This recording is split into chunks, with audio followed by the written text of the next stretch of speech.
Heyo, Cool Skeleton 111 here. How y'all doing?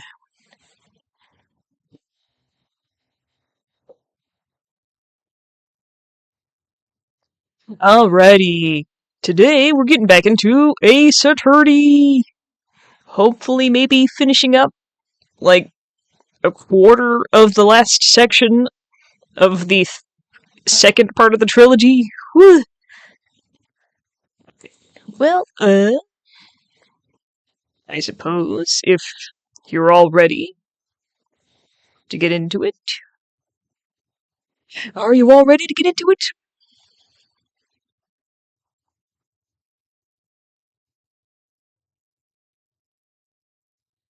Here we go! Alright, pulled up the game. Ah, come on. There we go.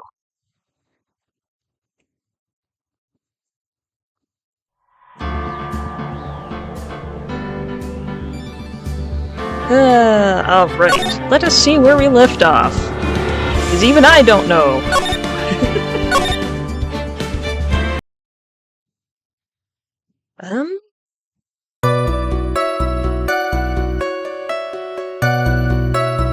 Alright, so we were in the middle of whatever the heck this is.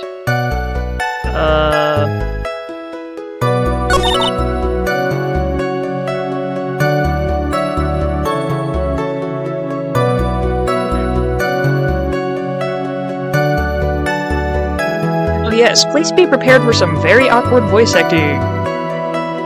You all love that.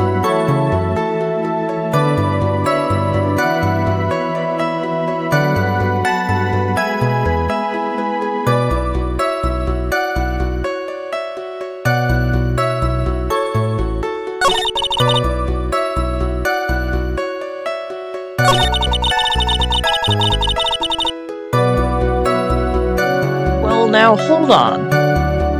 If he was wearing his costume, which includes gloves, how did his fingerprints get onto the knife? I mean, he wouldn't want to leave fingerprints if he was, trying to murder someone, right? And that'd just be kinda stupid.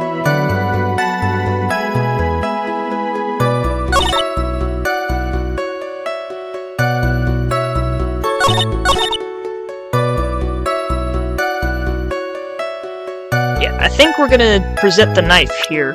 But I'm gonna save just in case, because you know how this game goes.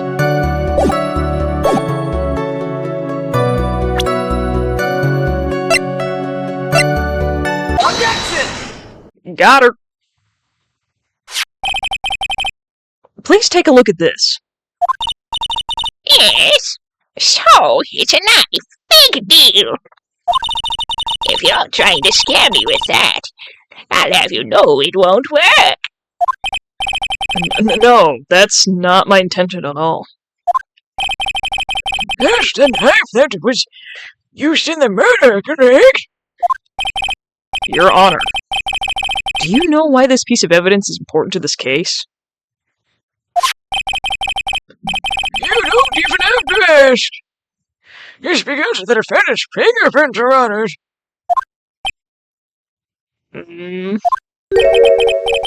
Is that what you're driving at? That is exactly what I'm driving at. What are we driving at? And whose car are we driving? If Mr. Ungard was really in the Nickel Samurai costume at the time of the murder, then it's impossible for his fingerprints to have been left on this knife. Actually, he would have wiped all previous fingerprints on this knife right off.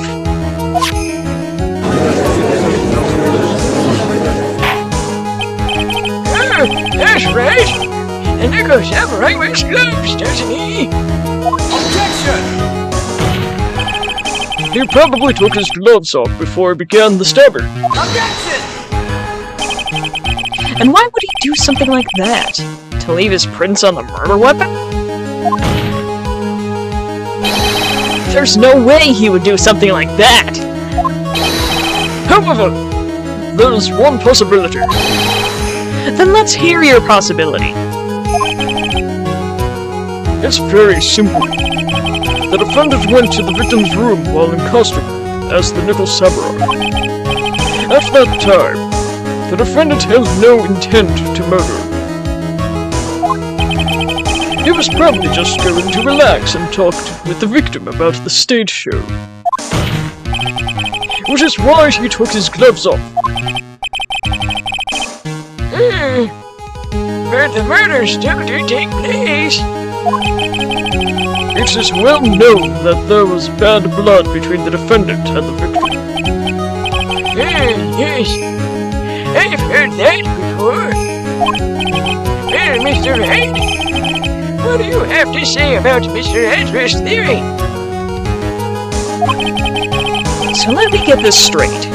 Edgeworth's theory goes like this. When the defendant went to the victim's room, he had no intention of killing her. Now, up to this point, are there any problems with his theory?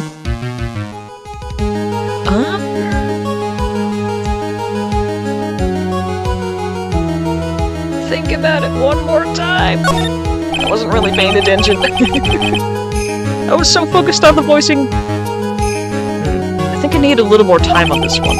Just let me get this straight. Adverse theory, good. There's the victim's room. He had no intention of killing him.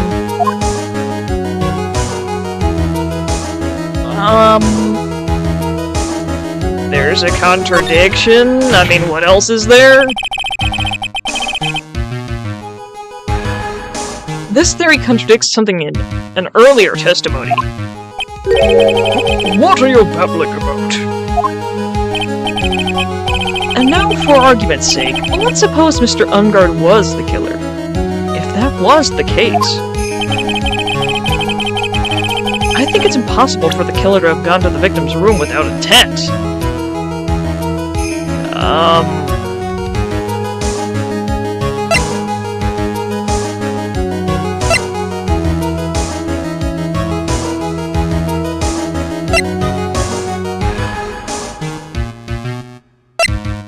Don't. What do I do? Did I do it bad?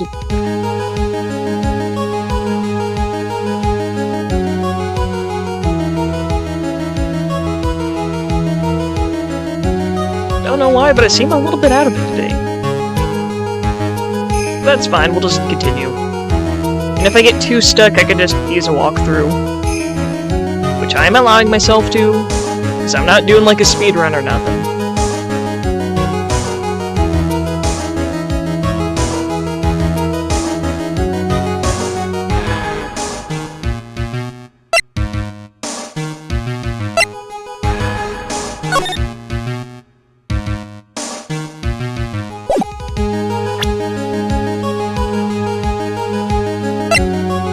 Which I might have to break out pretty early. I don't know what's going on. This game doesn't really explain too well to numbskulls like me. Let's see.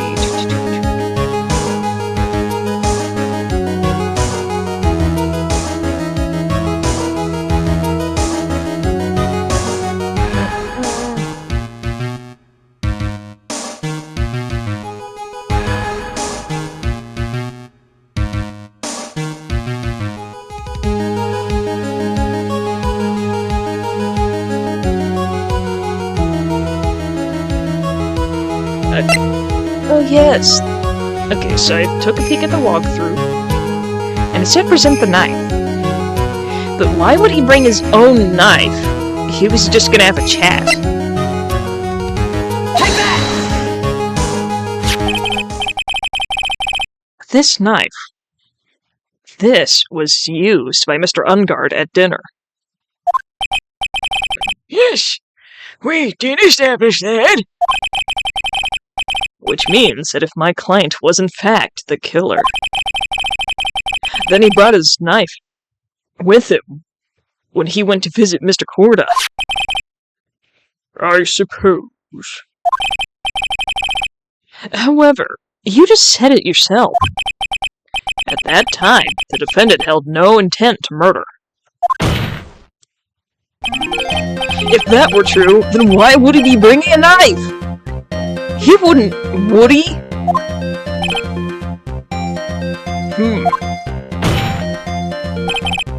Which means, Mr. Edgeworth, your theory was flawed from supposition 1. And one more thing. If the murderer was wearing a costume at the time of the murder, then there should be glove marks left on this knife. Which means the defendant's fingerprints shouldn't be all over it like bees on a hive.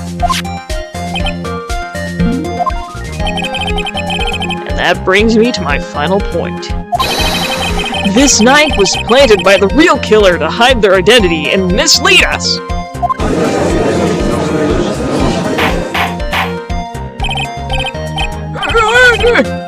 What did I say? Order in the court! Was this knife really planted by the killer? Why would the murderer do such a thing? To frame Matt Ungard, of course? It's to frame my client, Mr. Ungard, of course. To frame? Objection! On to focusing. Forcing the infant to the interpretation just a little too hard on this one. Objection!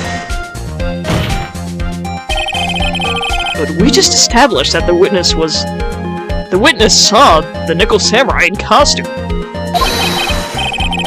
And if that were true, then there should be a single fingerprint on this knife. Witness!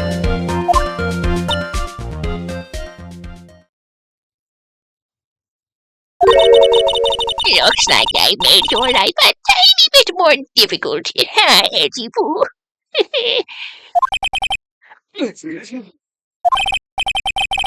Witness!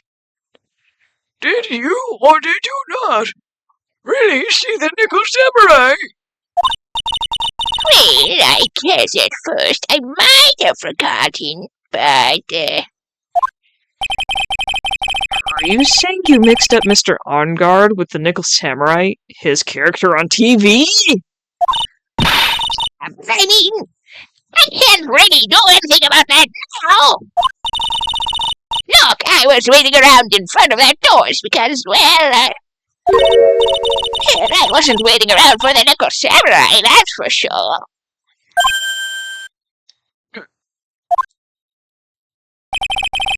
He wasn't waiting for the Nickel Samurai. Alright then, who were you waiting around for? That's top secret to anyone outside of security.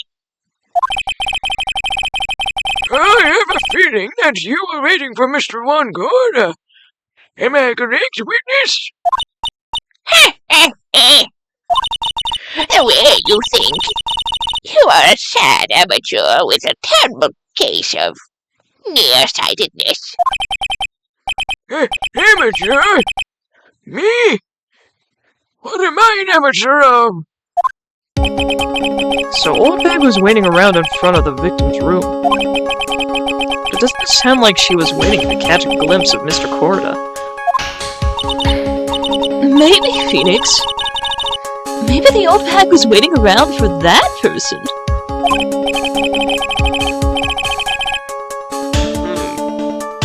If it's who I think Mia's hinting at, it's certainly possible. Miss Oldbeck, you were waiting for this person to come out of the victim's room, weren't you? There was the scandal, right? Miss AA? Yeah.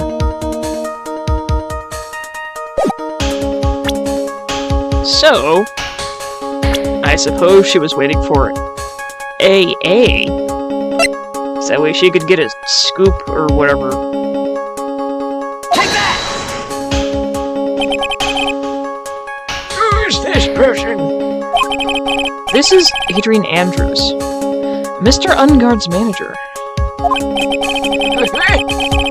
Why would the defendant manager be in the victim's room? It seems that this is the latest rumor circulation, Your Honor. Okay. This is, I see.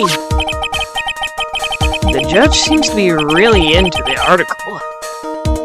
If it can be called such a thing. And this manager, with the initials AA, are you saying it's... Adrian Andrews. Without a doubt, the witness thought so as well.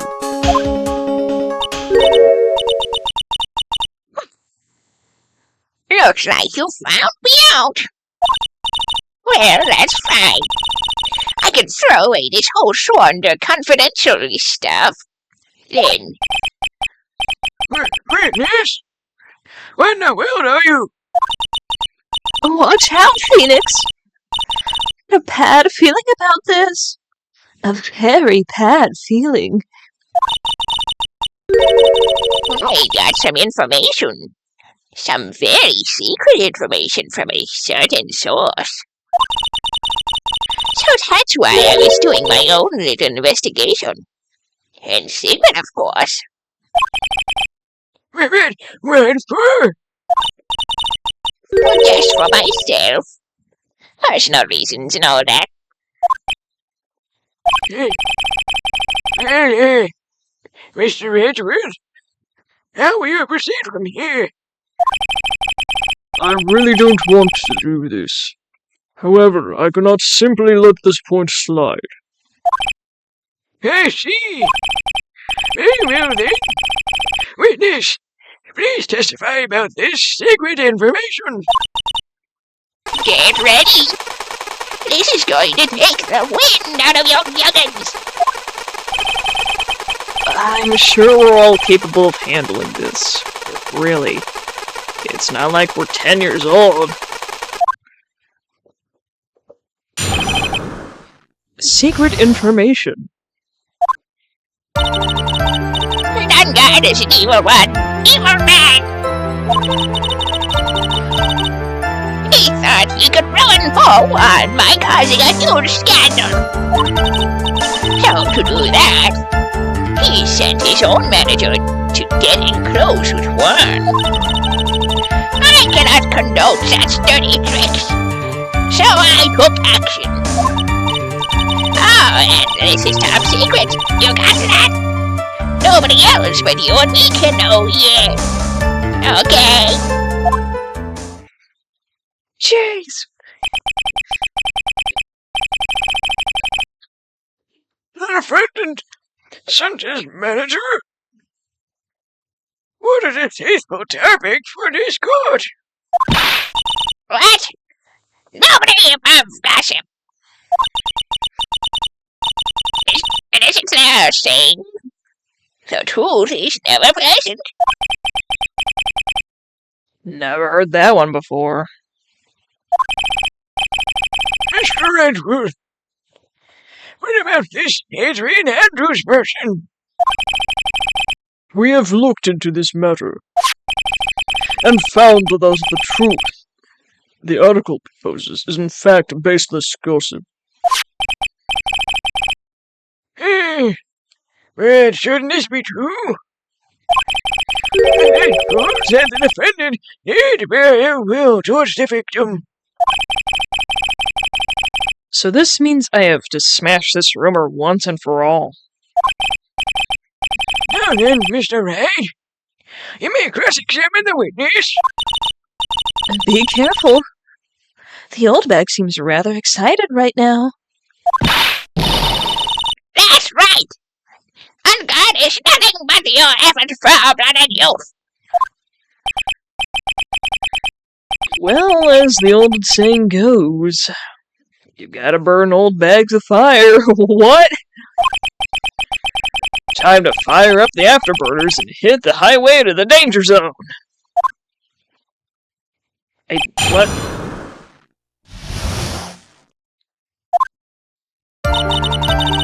And we shall save.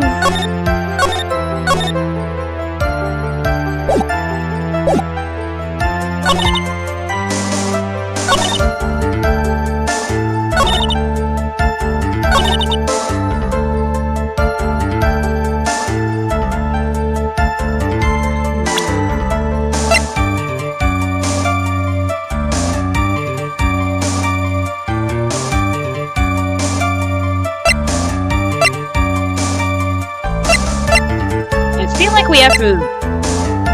I think we have to show that it's just a rumor. Found in Lotta's camera case. Okay, not here. But somewhere.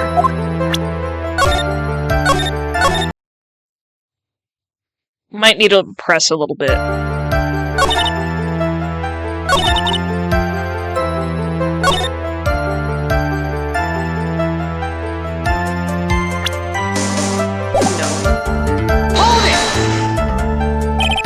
A scandal? What do you mean by that? You're a dim-witted one, aren't you? I can't believe you don't know what a scandal is. Honestly, what are they teaching kids in middle school these days?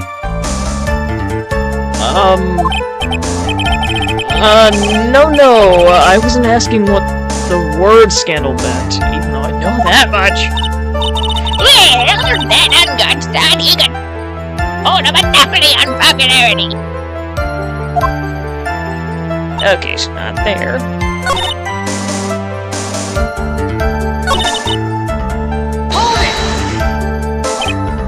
Wait. What time, a busy woman? Tea time when the kids is over. Secret information that no one else knows yet. If that's true, then how do you know the secret information?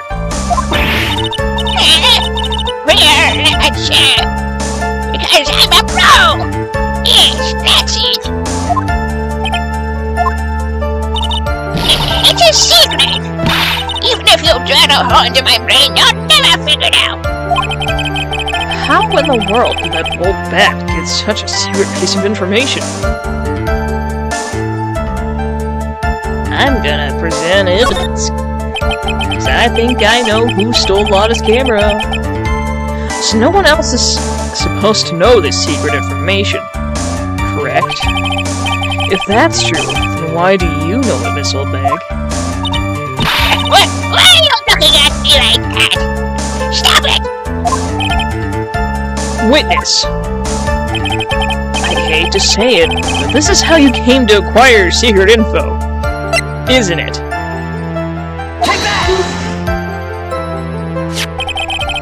The investigative photographer, Lotta Hart. Oh, yes. I remember that mischievous girl. She reported that she had lost a certain note she had written to herself. She reported such a thing. On that piece of paper, she had written down some of her impressions about the relationship between the victim and Miss Andrews. What? Outrageous ideas, you say? No, I said impressions. Then everything written on this piece of paper is completely meaningless. Ah, that's it. That's the note.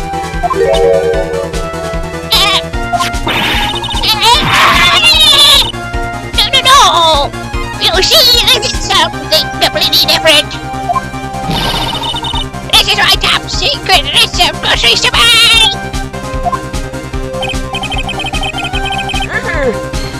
Then you're the one who took Miss Hart's nose.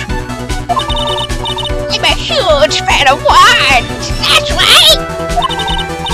That's in famous puffy-haired whippersnapper! She's working with that evil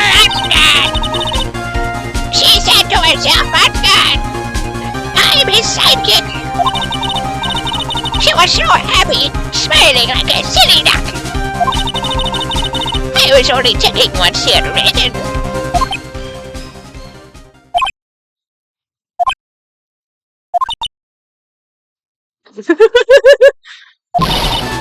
Nancy, you believe me, don't you? I was only trying to help out like the little angel I am. So first she's a devil, and now she's an angel? I can be your angel, or I can be your devil.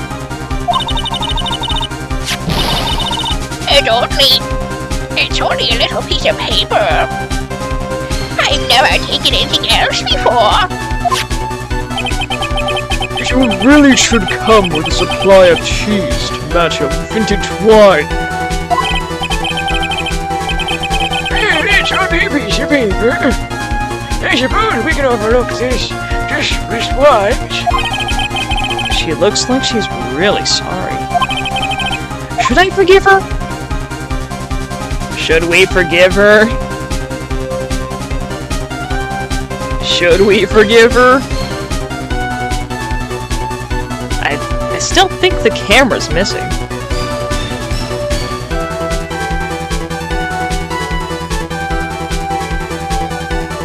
Or did we find the camera? No, I don't think we did we?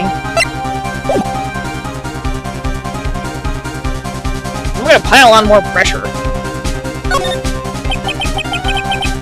If I let up on her now, she'll get away. I have to find some way to inflict a deafening blow to the prosecution. Witness! You said that the only thing you stole was that note. Is this correct? Stole? Why don't you listen more carefully, you annoying rat?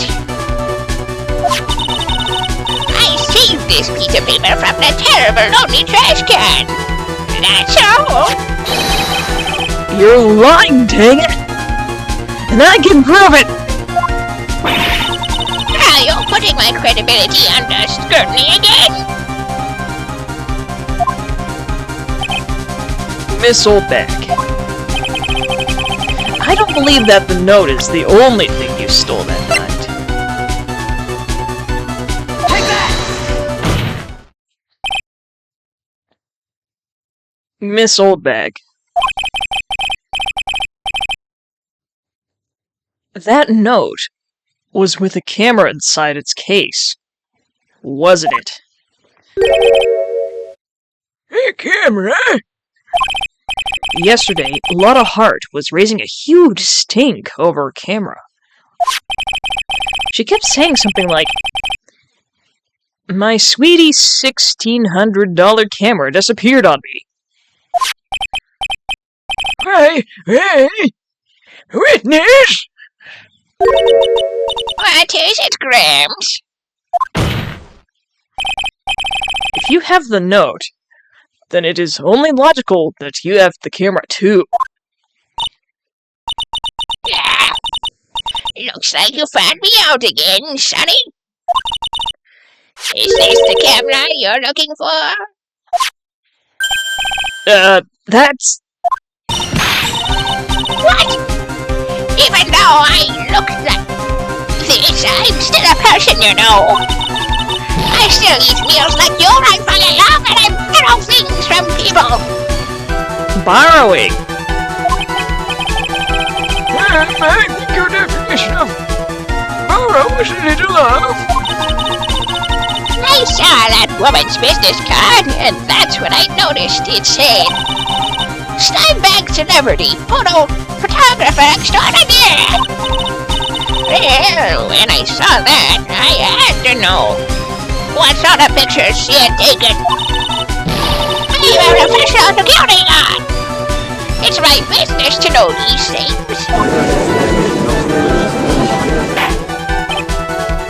Really? Check this camera's photo No, thank you.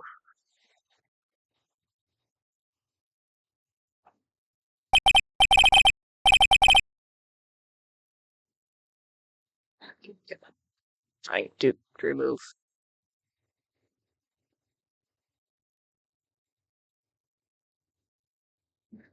Alright, hold on just one moment.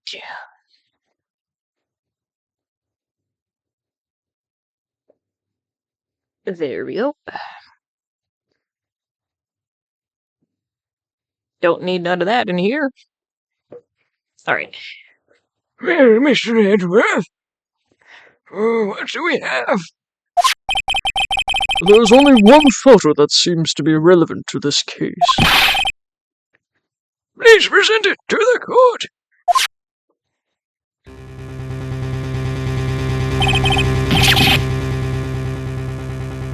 This is the Nickel Samurai!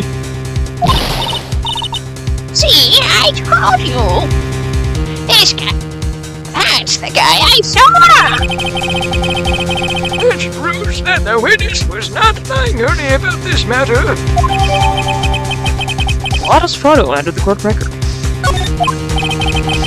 What does this all mean, Mr. Edgeworth? This photo by itself does not prove that the person in it is the defendant. However, in his own confession, Mr. Ungod clearly stated that at the time of the murder, he was still in his Nickel Samurai costume. If that's the case, then this Nickel Samurai is The defendant.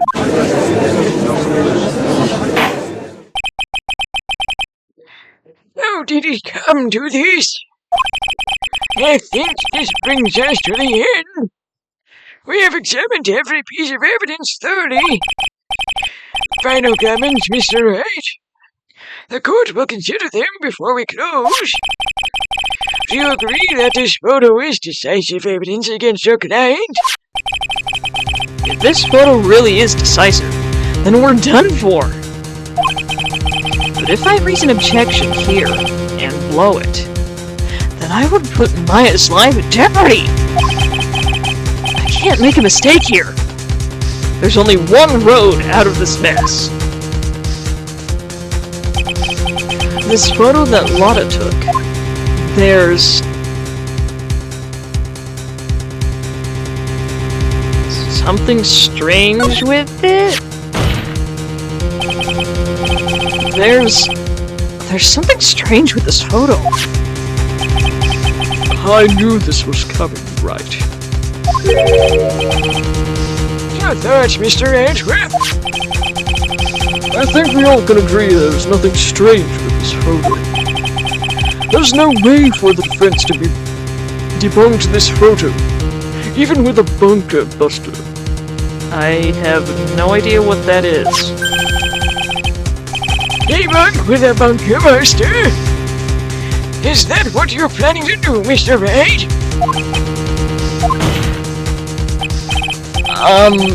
Anyway, please look at the photo one more time.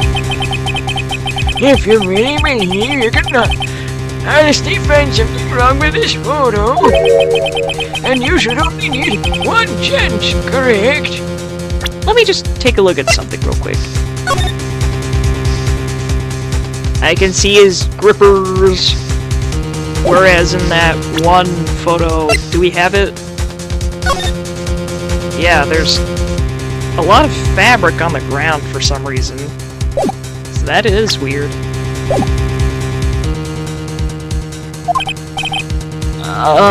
Well, I have to find something wrong with this photo. I can't let this chance go by. Oh, where the heck did she take this photo from anyway? It's all out of focus. Why can't you take a good shot? Especially when it counts. Now then, let's hear your objection. What about this photo is strange? Finance. belt.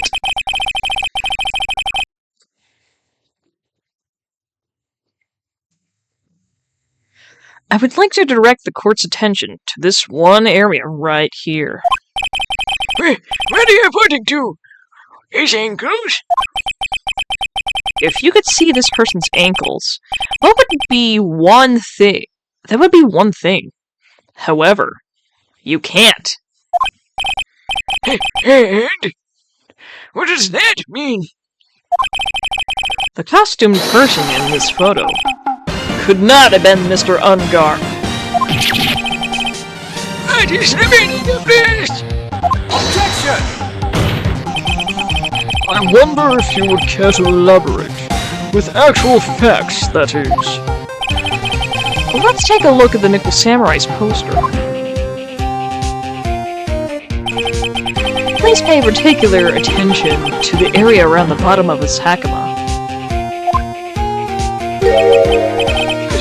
His socks! You can see his socks! Toes. Exactly. However, in this photo,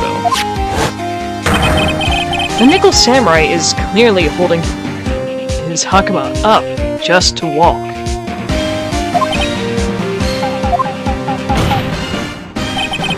There's only one explanation for this. The person inside the costume is clearly much shorter than the defendant.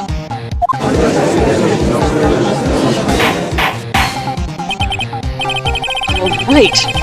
I think I've turned things around for myself this time. That's curious. Huh? What is? Mr. Edgeworth is unusually calm today. That's true. He's just letting the trial run itself. As if he's only along for the ride. Along for the ride? What do you mean by that? I can only guess that perhaps he doesn't feel under attack at all. He doesn't feel under attack? Then I haven't damaged his case at all? Mr. Edgeworth, where does this leave us? If the person in this photo is not met on guard, then everything the prosecution has tried to prove has become meaningless.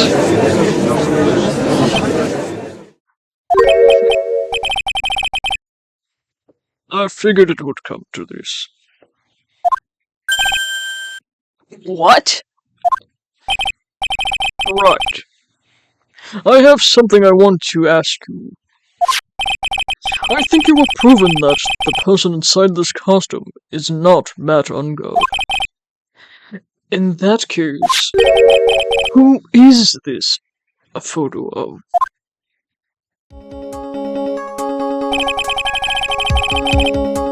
Who's the person wearing the Nickel Samurai costume? Don't stress out over this, Phoenix. It's very simple. What you should be focused on is Edgeworth's attitude. Don't you think? Yeah, why is he so calm? Mr. Wright, let's hear your thoughts. I'm going to say...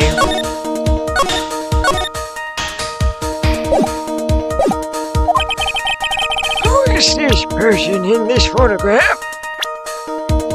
Well, I suppose the only other person that could have gone into the room would have been Miss Andrews.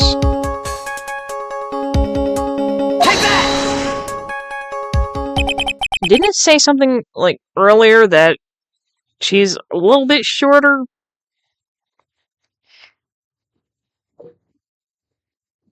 Adrian Andrews?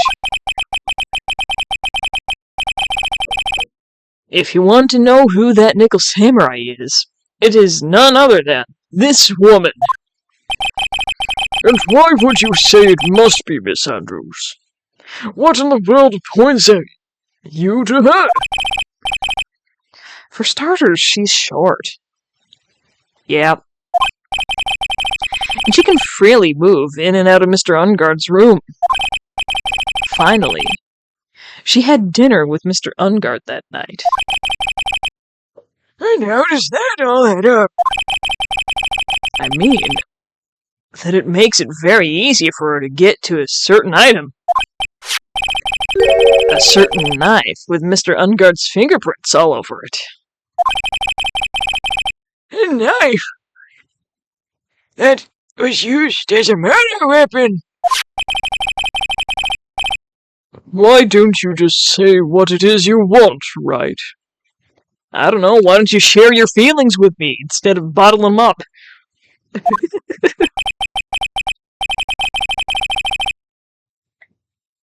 I have to do this now. This is my last chance to turn things around. The defense moves to indict Miss Adrian Andrews in the murder of Juan Corda. It was Miss Andrews who tried to frame the defendant for the crime.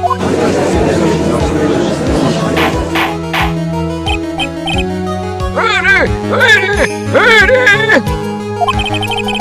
It looks like this trial has hit a most unexpected development. Mr. Edgeworth? Yes, Your Honor. This court is ensuing a piano? I have no idea what that word says. For Miss Adrian Andrews. A verdict cannot be passed without first hearing her testimony. All right, this is it. This is kind of bad for us. What do you mean? If Adrian Andrews is summoned to the court as a witness, it means that the trial will go on for another day. One more day? If I don't get a verdict today, then Maya... Now then, we shall set Miss Andrews' testimony for tomorrow.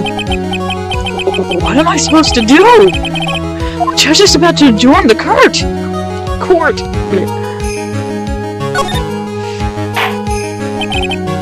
Now then. Objection! Please, Your Honor, continue the trial. We must pass a verdict today. I cannot do that. We cannot hear Miss Andrews.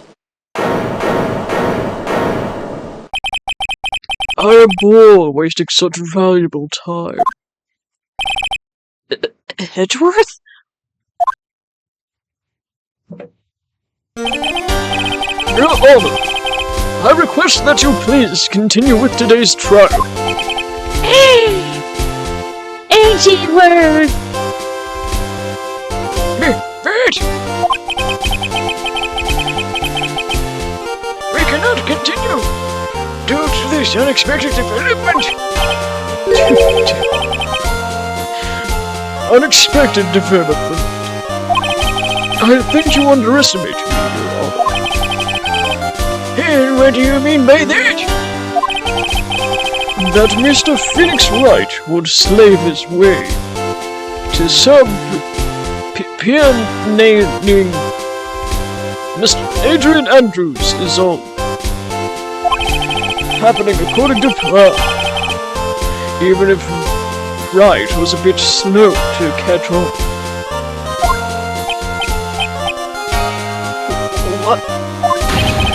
What?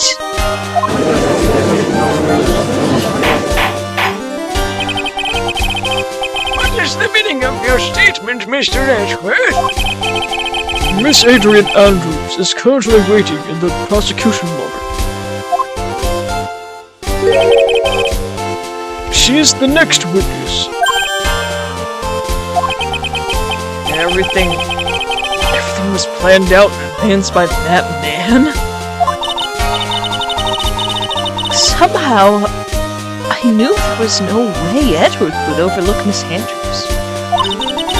It looks like this battle is far from over. Exactly. Very well. You will call the next witness. However, before we proceed, we shall take a 10-minute recess. Please prepare your witnesses in that time, Mr. Edgeworth. The court will now take a 10-minute recess. Phew.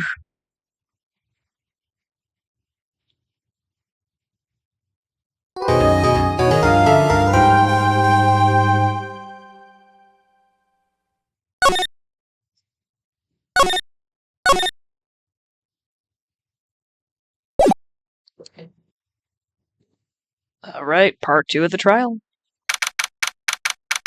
March 22nd, 2:14 p.m. District Court. Defendant Lobby number 3. Dude! I can't believe that! Adrian, no way! Not cool. They collected Adrian Andrews! She is your manager. It would have been very easy for her to pull this off. The only person who had easy access to the knife you used at dinner was, well, her. So after the ceremony during the break, huh?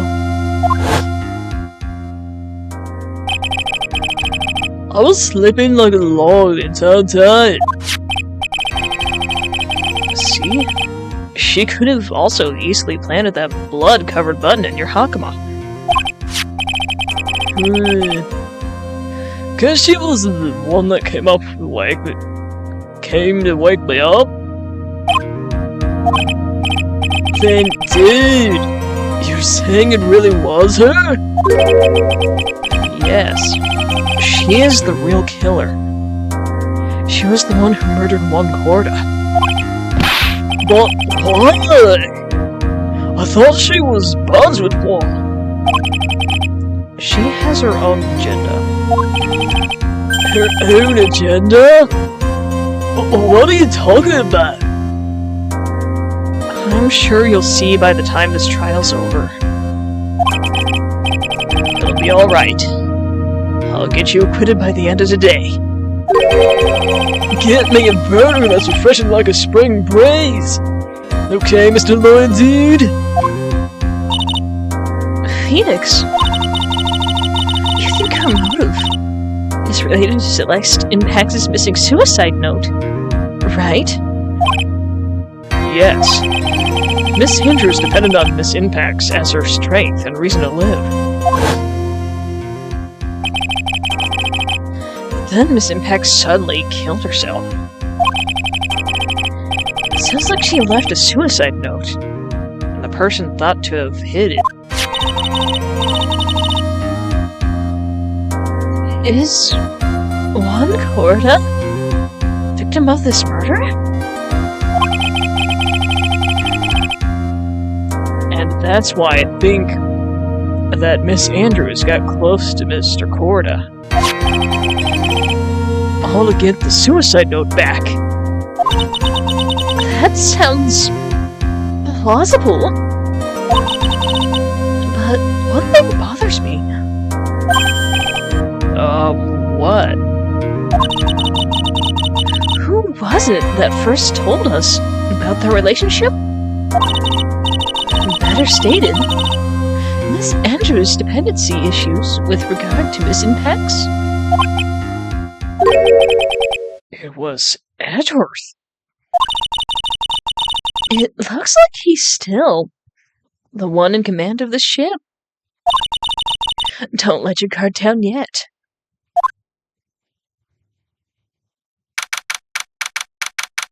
March 22nd, 2:25 p.m. District Court, courtroom number 3. Court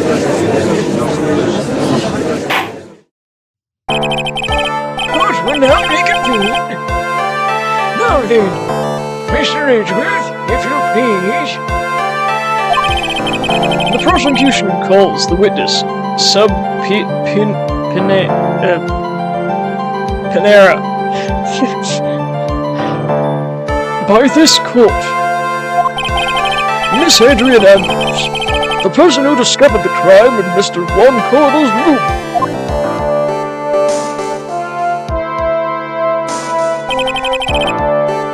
What is your occupation? I am the manager of the defendant in this case, Mr. Matt Ungard. I see. Now then. Before we begin, Your Honor, I have one request. Yes, sure. What is it? I'm sure everyone in this room is wondering the same thing, and would love to find out more about my relationship with the victim. After all, it was the topic of a certain weekly magazine recently. No. I have no idea what you mean. I've never even heard of Gossip Land. If the judge was ever a prosecution witness, he'd do all my work for me. Anyway, I was wondering if you could please tell us about your relationship to the victim. Yes, I was seeing Mr. Coroner. I was also aware of the rivalry that existed between Matt and Juan. But this was a private matter between Juan and myself. Hey, so it was a fry and bait matter. Or was it a bait and fry? Reminds me of fishing. But I did not kill him. No one is accusing you of that. I think there's someone who would beg to differ.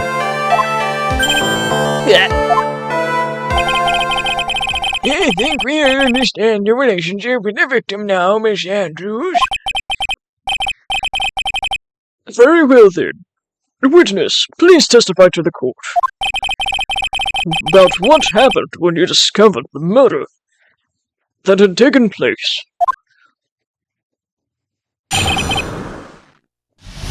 When I found the body, it was time for the show to start. So I went to get Matt from his room. After that, I went to Juan's room. And there was his dead body. I was in shock.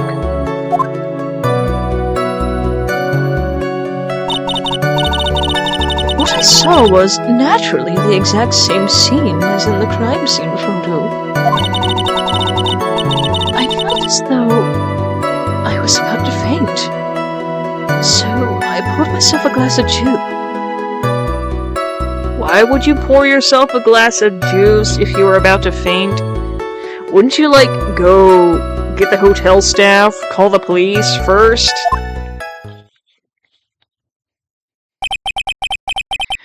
You poured yourself a glass of juice? Yes. Sadly, I didn't remember not to touch things at the scene of crime. And I disturbed the crime scene by moving this one thing. And that is when the fingerprints on the wine glass were made, Your Honor. I see. Well, Mr. Wright, you may cross-examine the witness. Phoenix! She is one cool and collected customer. And she has the brains to match. Yes, I know. In order to catch a person like her, you'll have to avoid head-on confrontations.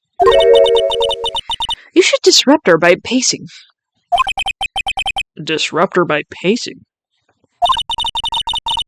She's the type of woman who is easily thrown off by things inconsistent with her thinking. So you have to attack when she least expects it. The instant you let up on your offense, is the instant this trial is over. Understand?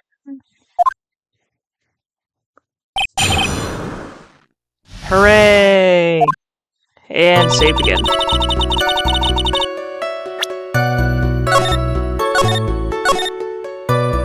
Man, already an hour in?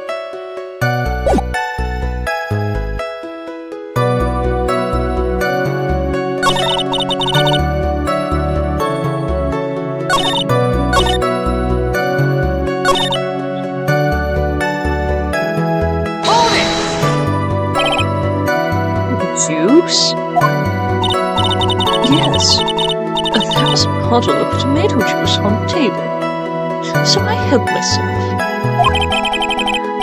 But you didn't drink any of it, did you?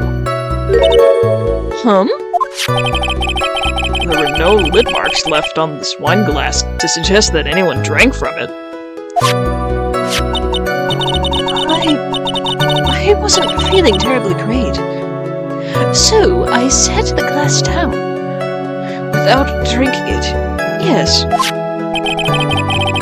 It doesn't sound like there's any glaring.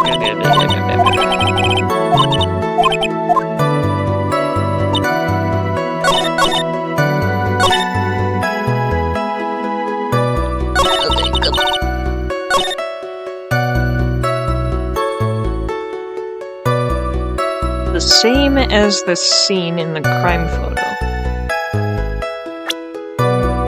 Was it really the same? As if it was. Not that one. You probably would have noticed, like, all the other stuff.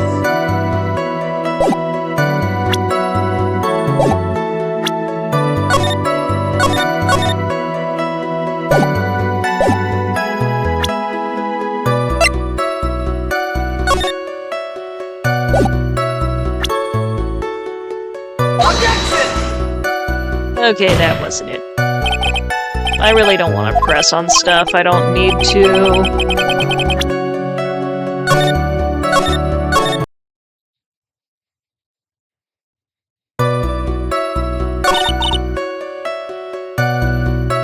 Why did you pour yourself a glass of juice? Like, seriously.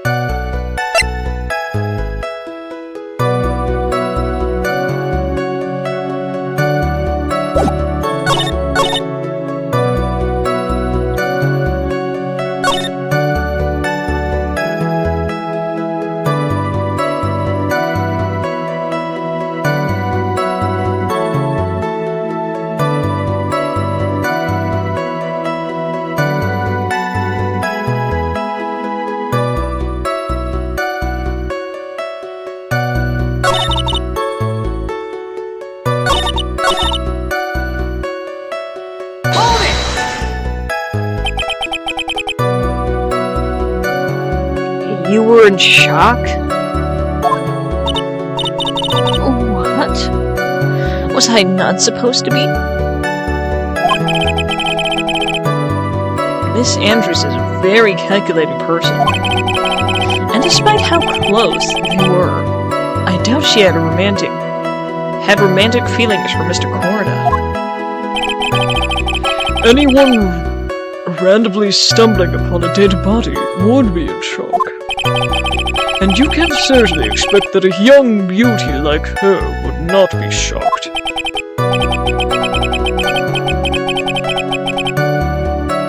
Somehow I don't think beauty has anything to do with being shocked or not. I see. Miss Andrews, I would like to confirm with you one more time. When you discovered the body of Juan Corda, you were in great shock. And that's when you poured yourself a glass of juice? Correct? And what of it? My mind really was a complete blank at the time. Your mind was a complete blank. I didn't think that was possible for you. Aren't you rude today? I was so dazed that I made one careless mistake. that one thing. What one thing? Never mind. It was no big deal. Press further. What was she starting to say? Miss Andrews. I'm convinced that you said you made a mistake at the scene of the crime. What I really want to know is what this mistake was.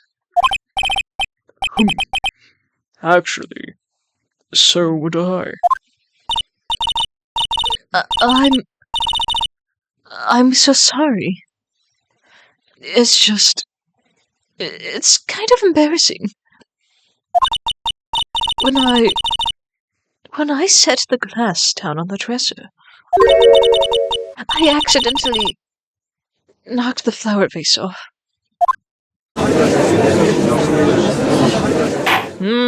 So it wasn't just like in the photo. Flower vase? You talking about the one on the floor in the crime photo? This massive glass shards? It was originally on top of the dresser, but when I bumped into it with my elbow, it fell onto the guitar case. Why did you withhold such an important piece of information? I'm sorry. I thought that since the crime scene was already in disarray, people would simply assume the vase was just another part of the mess. It looks like yet another fact has come to the light here.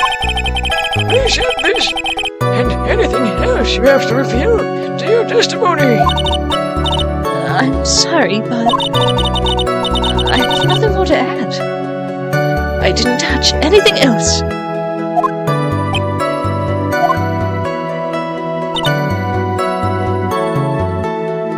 Hold on. On the top of the lid, but not inside it. And in the photo here, it's wide open. So I am going to see, in case I get this wrong. And we are going to present the guitar case.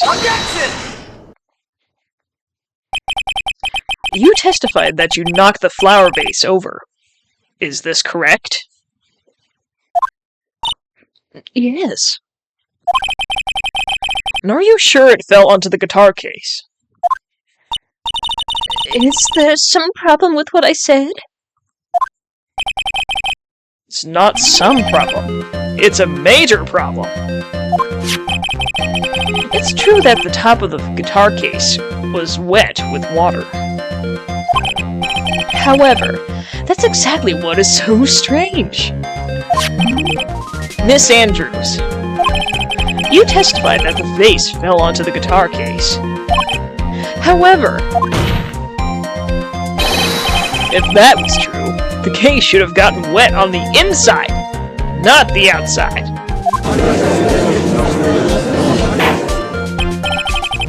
That's very true. Furthermore, there is one other strange thing about this guitar case. And what is that? Now let's take another look at the crime scene photo. The remains of the vase are scattered on the floor. And what is wrong with that? If the guitar case was open when the vase fell, the glass shards should be inside, not outside the case. Objection! What is your point, Wright? That the case was closed at the time of the vase was knocked over. That is all. Objection! No. Think back to what Miss Andrews testified to. She said that other than the vase, she didn't touch anything else. Yeah. Yes, that's right. She did implicitly say she did touch the guitar case. Objection!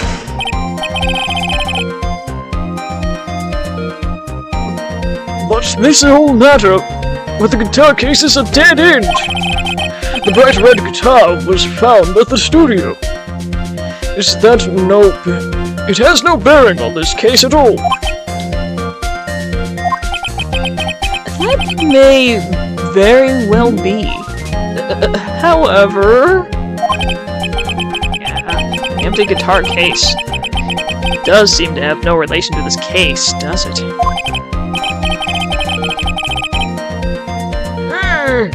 It seems that there's no deeper meaning to the guitar case. Hey, Mr. Wright, do you think we need to hear more details about the guitar case? Make her testify. The empty guitar case. I believe this is a crucial piece of the puzzle.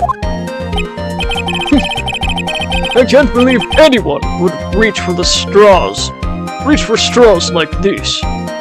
But it is you.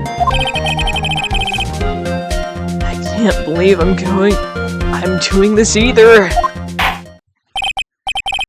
Alright, I'll follow along for now.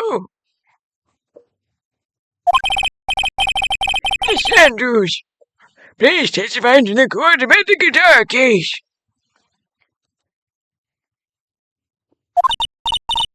Yes, Your Honor.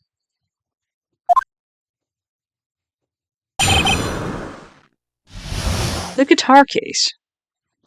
I don't remember too clearly, but I was a bit dazed. I suppose I must have opened the guitar case after I knocked over the vase. It's not a big deal though, right? The case was empty after all. As for why I opened the case, even I don't know.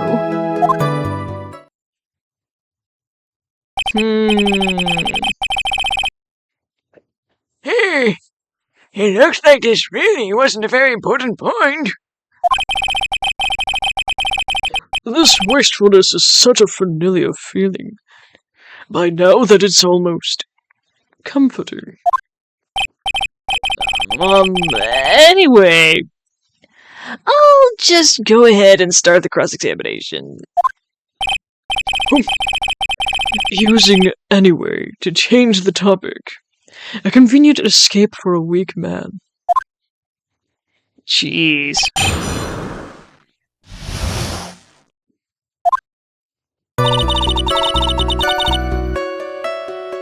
Saving.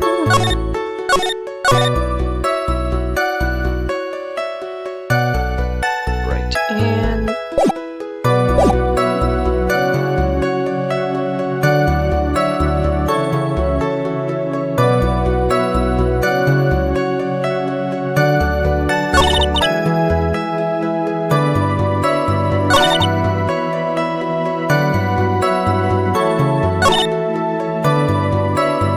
You suppose you opened it.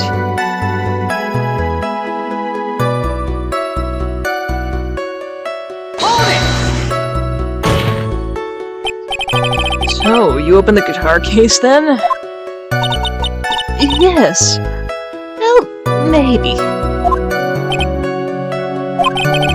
Why did you open the guitar case? Huh? Mr. Corda's dead body was right there in front of you, wasn't it? I wouldn't think that the first thing you would do is call... I would think that the first thing you would do is call for help. Not open a guitar case. Objection! As the witness has said multiple times, when she found the dead body, she was dazed. Maybe I was curious to know. the bright red guitar was alright or not. I thought maybe the criminal took it. Why would she care about the bright red guitar? But getting back on topic.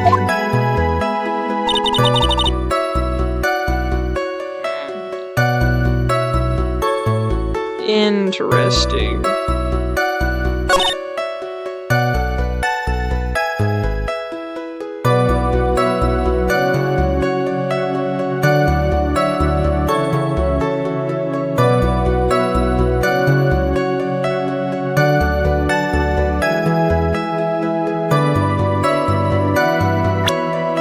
Just Empty. Some water. There's Cora's fingerprints, but not hers. Where's her fingerprints? Objection! There is no way you were the one who opened the guitar case. why would you say that? It's elementary, my dear. Because the only fingerprints on this guitar case were those of the victim.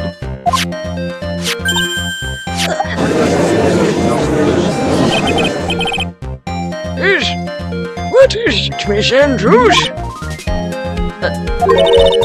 You shouldn't assume that I must have left prints just because I touched the case. What do you mean? What if I were to tell you that I was wearing gloves at the time? Why would you be wearing gloves at the time? It was the night of the award ceremony. So, of course, I dressed up for the occasion. Yes, now I remember. I'm almost sure I was wearing a pair of thin gloves. Hey, I see. Hey, Mr. Wright. It seems the witness was wearing gloves at the scene of the crime. Well, that's a little strange. You were wearing gloves. Isn't that a little strange? Because didn't she leave fingerprints on the wine glass? Yeah. So why would she take off her gloves just to get a wine glass, like... Why is that strange? Do you have something that would prove I was not wearing gloves at the time? Yeah. This? I have your proof right here. This wine glass. The wine glass? You left your fingerprints very clearly on this wine glass.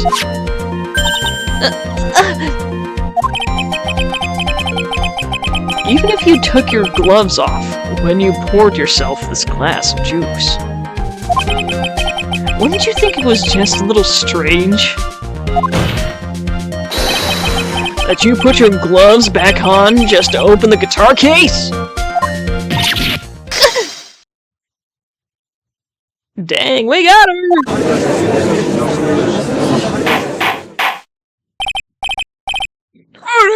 Order! Looks like you hit the nail on the head this time. What do you mean? I believe that guitar case plays a very important role here. But it's just an empty case. I wonder if it really was empty, though. But the guitar! The bright red guitar was at the studio!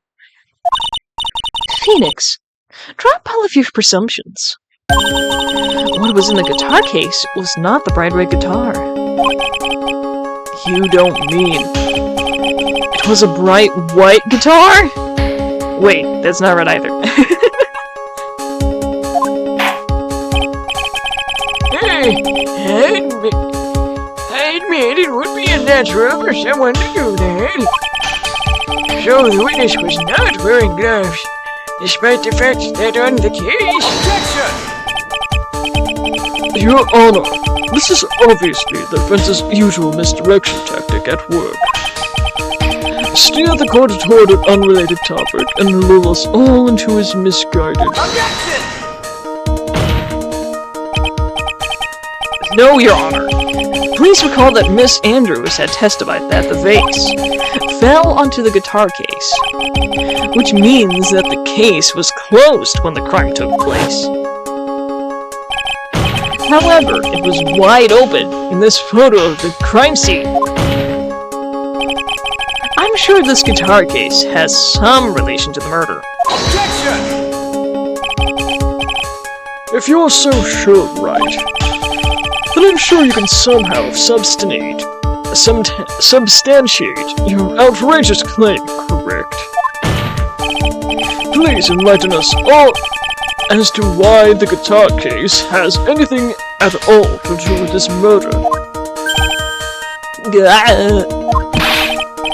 Can you do it, Mr. Wright?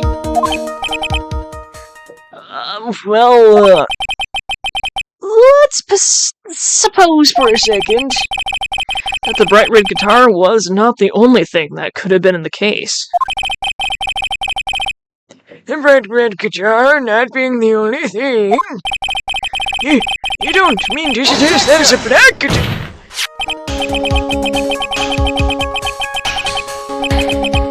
So, you intend to push your theory that the case was not empty. Is that it, Mr. Wright? I wouldn't say something I didn't intend to prove. Deflate that head of yours. You haven't proven anything yet. Now then, let's have it. What was inside that case at the time of the murder? What was inside of the case?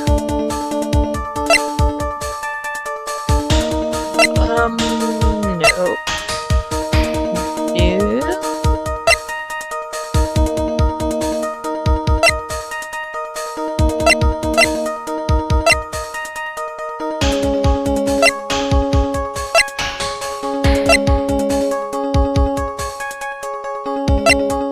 What? I think it was the, something relating to the confession?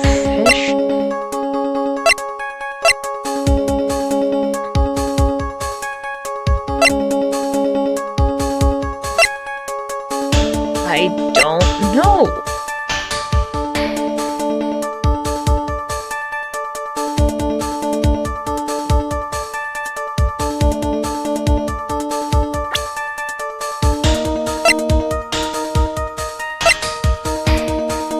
It's probably something relating to this, and that's why Andrews wanted. But, you know, I'm just gonna bring that. I know it's wrong.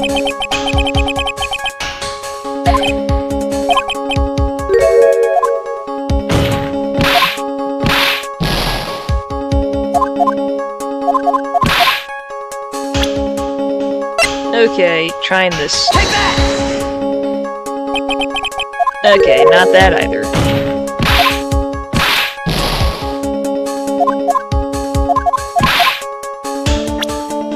Alright, walkthrough. What do I do?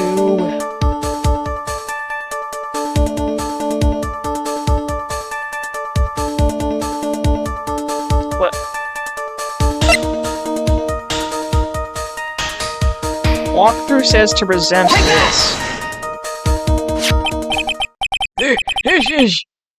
This is a photograph. Yes, but what is important is what is in that picture, Your Honor. In this picture?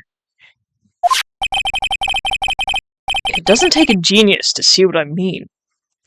What I am proposing is... inside the guitar case was the Nickel Samurai, the hero's very own costume. What?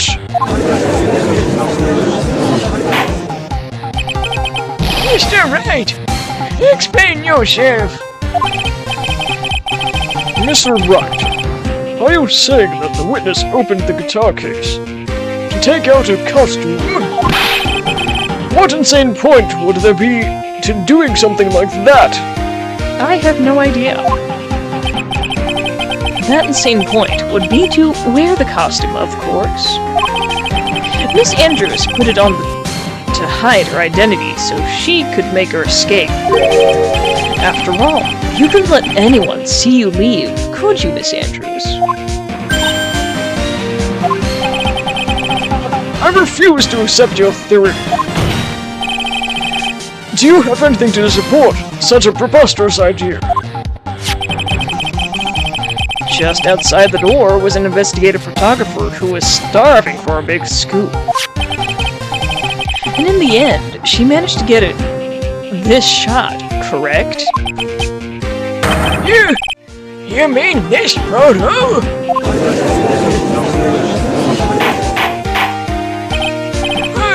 Hooray! It looks like we've wandered into quite another mess again, haven't we?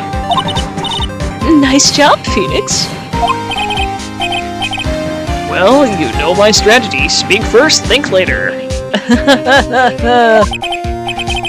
Hey, so the real murderer was hiding inside a costume. Objection! Wait 1 second, Your Honor.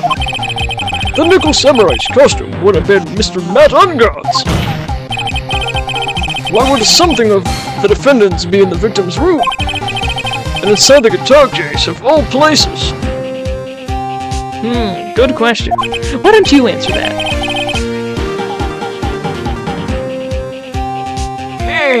True.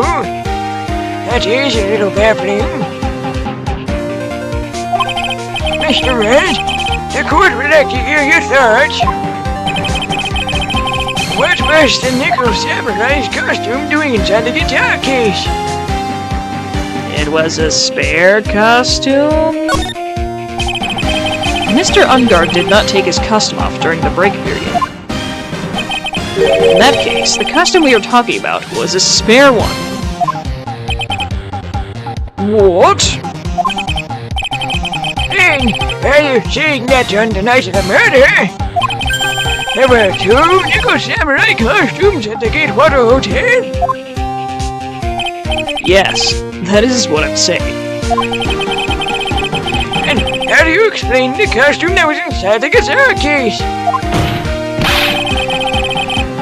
It would mean that the victim himself had brought this spare to the ceremony on purpose. But wait! The victim, Mr. Gordon, was the German ninja. And with he's secretly bringing the Nickel Samurai spare costume with him. What could be the reason behind such a peculiar act? And therein lies the stickling point. Objection! What are you mumbling to yourself about now? Have you just been rambling all this time without any sense of inner monologue? No, I just...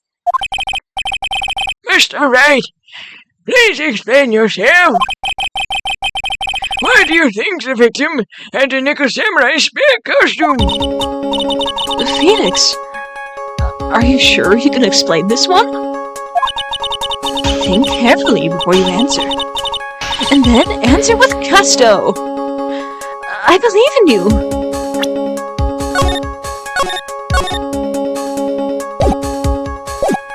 I think I might know. Alright, this is what I think. The reason the victim brought this Nickel Samurai spare costume to this hotel was... the Nickel Samurai was going to confess something, but the Nickel Samurai's real actor, Mr. Ungard, didn't even know about it. And I don't think Miss Andrews knew too much about it either. So... the only possible conclusion is... What is this? on the night of the murder, after the stage show, the Nickel Samurai was going to hold a special press conference. Hey, press conference? Yes, the Nickel Samurai was supposed to confess something at this conference. I've heard about this as well. For once, you're not making something up, right? But what struck me as strange was that Mr. Ungard himself said he had no idea he was supposed to be holding a press conference that night.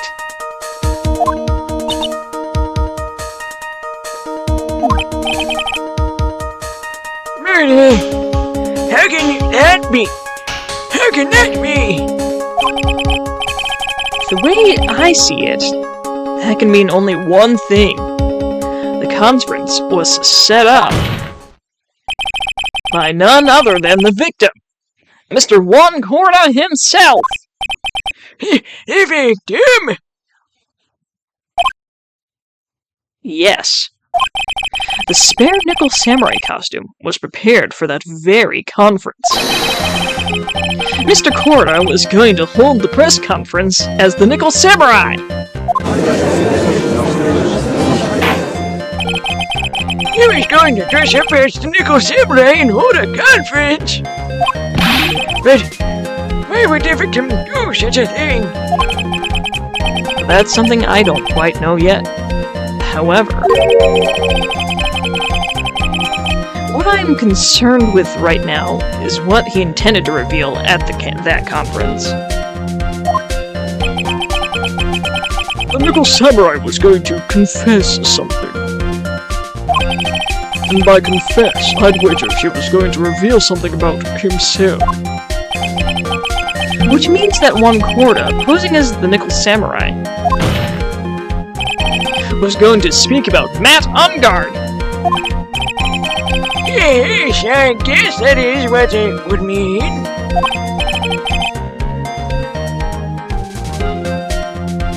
But if that's the case, that is not confession, that is public disclosure.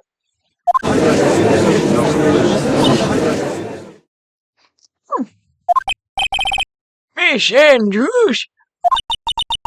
I can see why you are pros at what you do. Pardon me? Yes, just as you say. The press conference was set up by Juan Corda.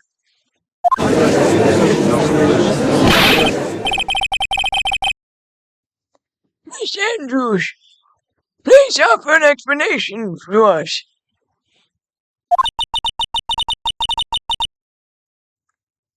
I was the one he asked to help set it up.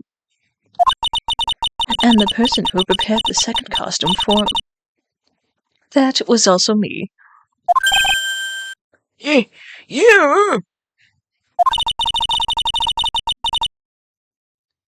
Juan had bet everything on the Java Ninja this year. And if he lost the Grand Prix, he was going to make sure Matt was going down with him. That's what he thought anyway. He was going to ruin him, eh? It looked like somehow Juan had in his hands a secret so powerful that it would destroy Matt's acting career had it been revealed. What?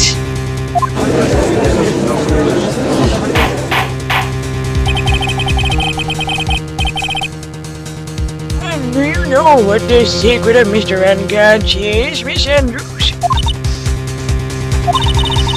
That's something only Juan knew.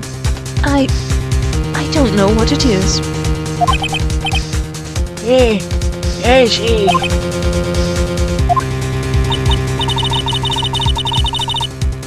I've probably been coming off quite suspicious to everyone. But that's to be expected. I've been trying to protect Matt, after all. Protect Mr. Ungard?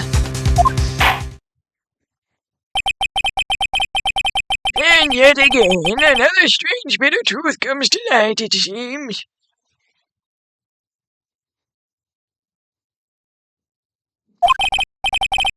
Miss Andrews, if you could, please tell us the truth about your behavior. Yes, Your Honor. I understand.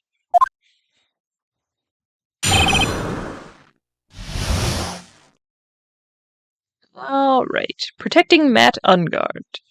Matt. From the moment I saw the crime scene, I had a feeling that Matt was the murderer.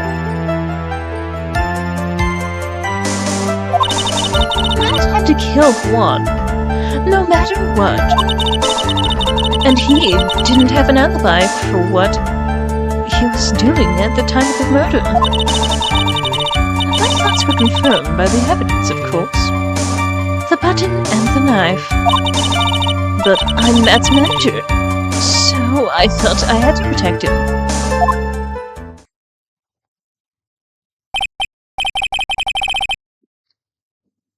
Hey, this does account for everything. Well, I am the logical type.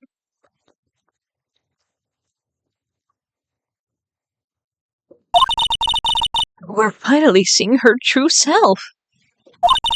She is more nervous than a scared rabbit. If the defense can find no fault with the testimony, I am ready to make a ruling. Please keep that in mind as you cross-examine Mr. Wright. Looks like somehow everything has swung up to the opposite end of the scale again. Which just means I have to put my weight into this and turn her logic upside down.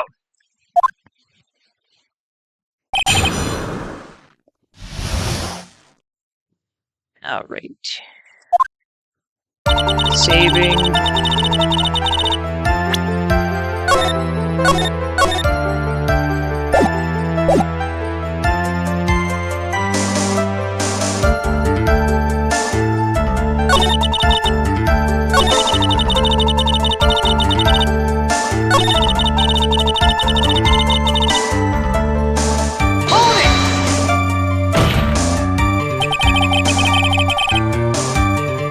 You can hardly call a knife decisive evidence.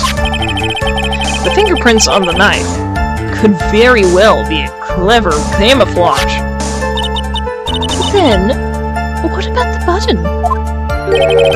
The button? It's clear from the crime scene that the victim had his motive, and his murderer followed. And during the fight, the killer ripped the button from the chairman ninja's costume.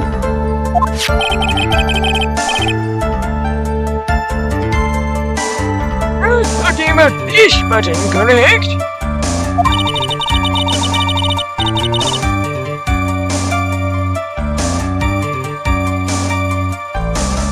That button was found in the plates of Matt's Hakama. Isn't that correct? I would think that makes it very decisive evidence.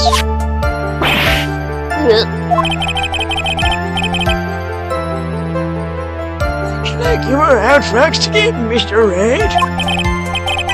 Anyway, the knife doesn't prove anything. Please fix your testimony. I can't stand the sight of a man who can't gracefully accept his defeat. Thank goodness Mia can still look at me.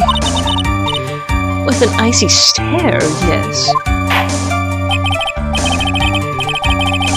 Miss Andrews, for Mr. Wright's sake, please add this information to your testimony.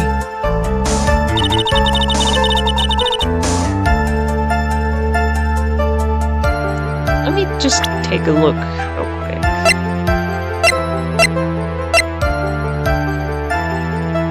Strangled with a scarf.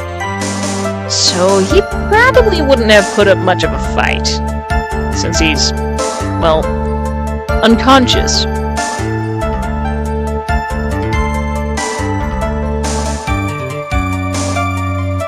Objection! This is the victim's autopsy report. It clearly states the cause of death was strangulation by a scarf. Strangulation? The knife stab to the victim was done after the victim had already died. And what does that mean? Alexis, Yes, everyone's training the old man. Let's examine the evidence.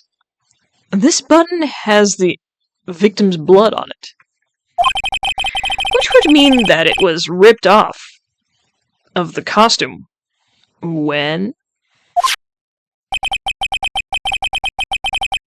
After the knife was stabbed into the victim. Exactly. Which means it is impossible that this button was torn off during the victim's final struggle, because the victim was strangled to death in that fight.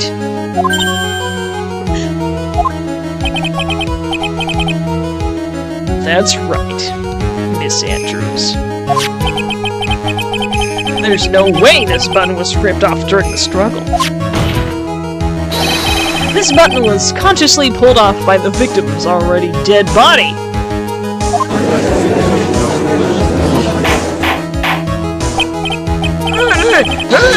what is it? What is the meaning of this, Mr. Wright? I keep saying Mr. Wright, because Mr. Felix Wright is what Von Karma says. And she's usually the prosecution. So what if the button was torn off the body after the victim had already died? What does that change? Let me ask you one simple question, Mr. Edgeworth. Why was that button torn off? What purpose did that serve? What purpose?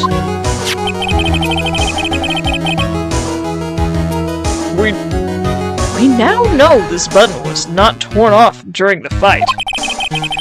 So the murderer took the time and effort to purposely rip off this from the victim's body. That would mean that the murderer had something in mind, wouldn't it? Mr. Wright, does this mean you know what the murderer wanted to do with this button? What was it? Probably to pin the crime on Ungard.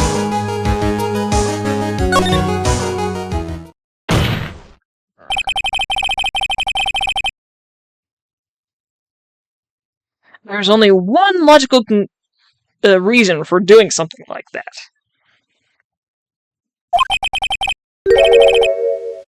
It was to pin the crime on Mr. Ungard.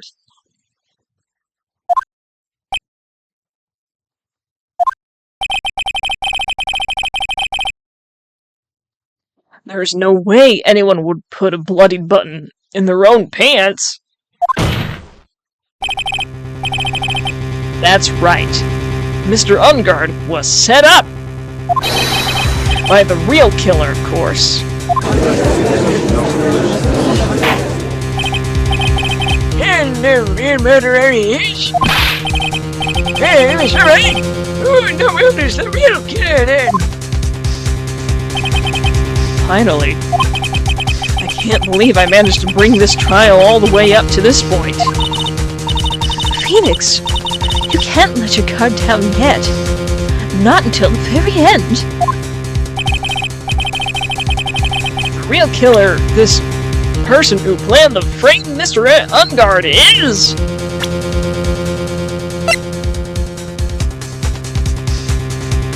Adrian Andrews? Miss Adrian Andrews! I choose you! Phoenix has challenged you to a battle. You are Mr. Cordo's killer! What?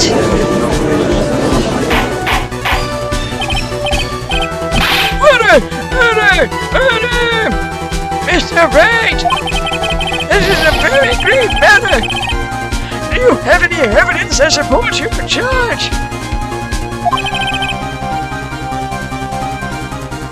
any evidence. All of the evidence points to Miss Andrews. How preposterous! You can't stick any of that on me!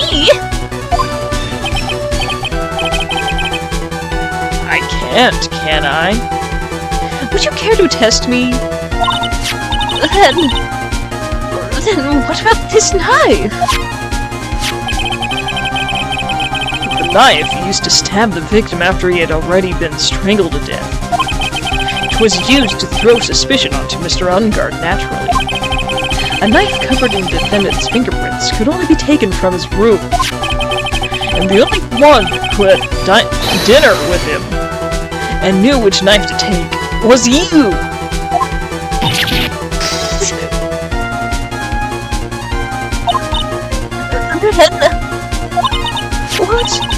What about the button? It was found in Matt's Hakama! This button was removed from the victim's body after he already died. The only people who could have done so were the person who found this body or the killer. However, if Mr. Ungard was the real killer, there's no way he would have put such incriminating evidence in his own Hakama.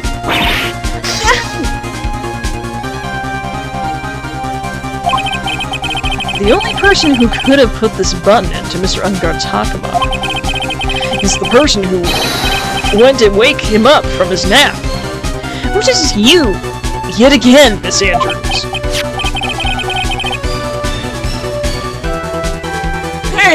Hey, see? What about the empty guitar case? That is also another piece of evidence that incriminates Miss Andrews. That costume was used to hide the real killer's identity as they fled the crime scene. Now, who could have known that there was just such a costume inside the guitar case? It could only have been the person who appeared, or who prepared the costume for the victim. And that person is you, Miss Adrian Andrews. No!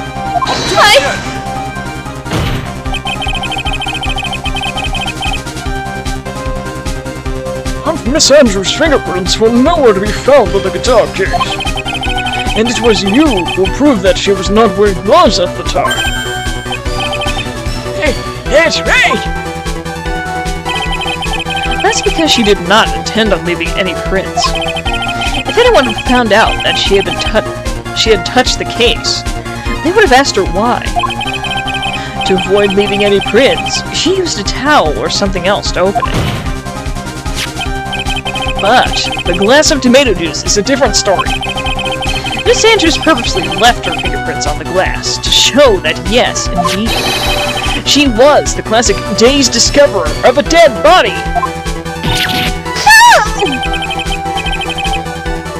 And to top it all off, there's this photo!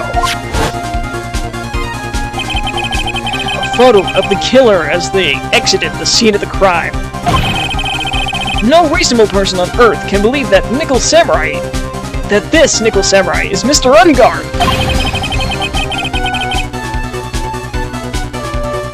He would be much too short for his own costume if it was him. Speaking of how tall people are, Miss Andrews, you're also kind of short in stature, are you not? Please! Stop!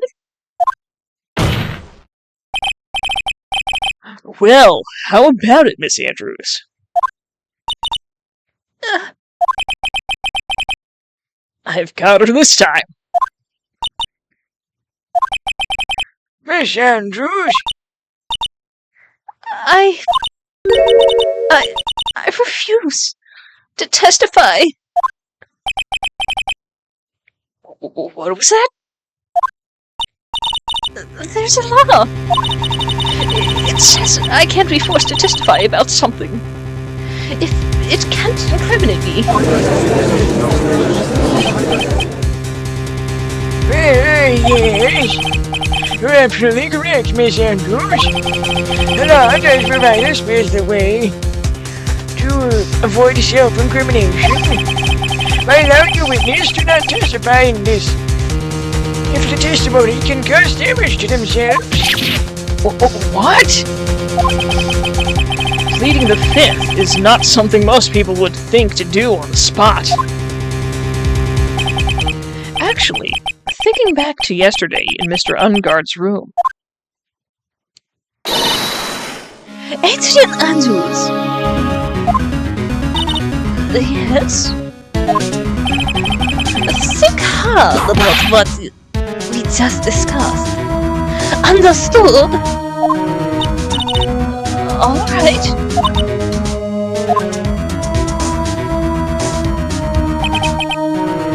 That's it. That's when Franziska planted this idea into her head.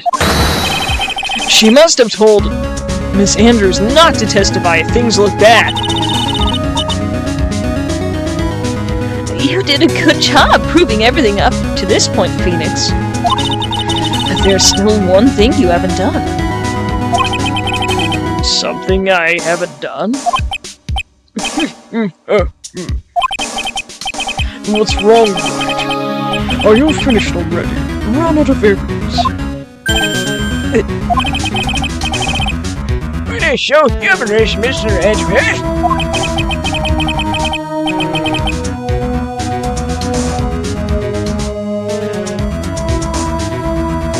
I'm sure you realize this is well, but everything the good lawyer here has proven up to this point is meaningless.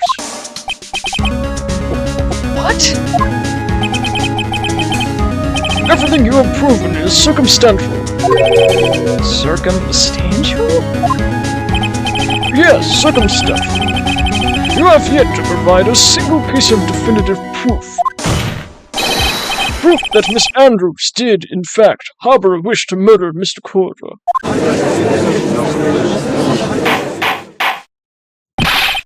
Miss Andrews, you did want to kill Mr. Corder.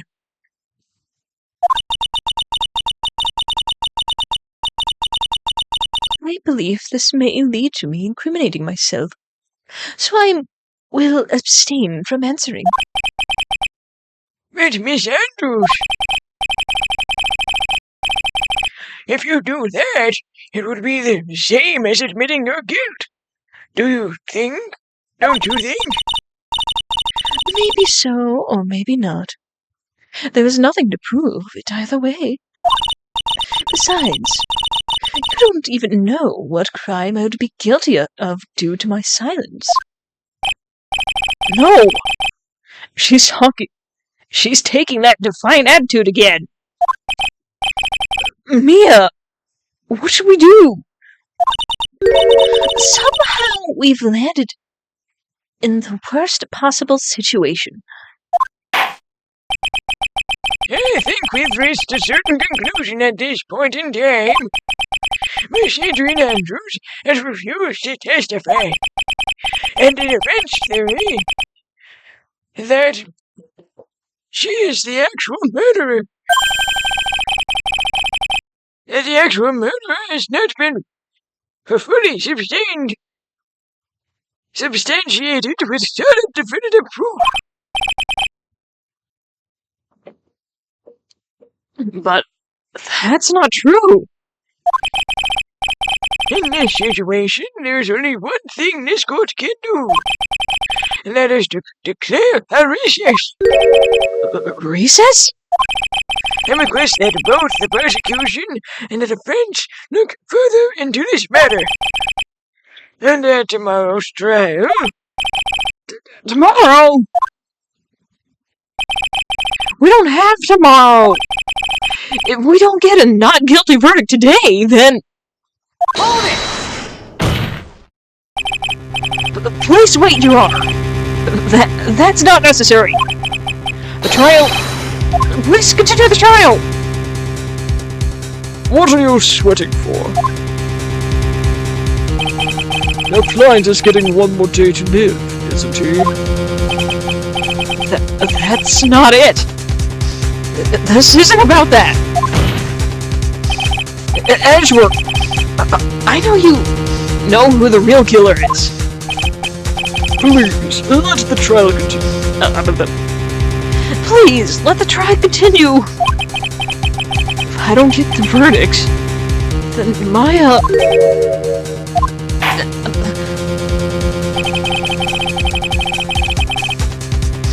But it's impossible to continue as long as the witness refuses to testify. Now then, this court is...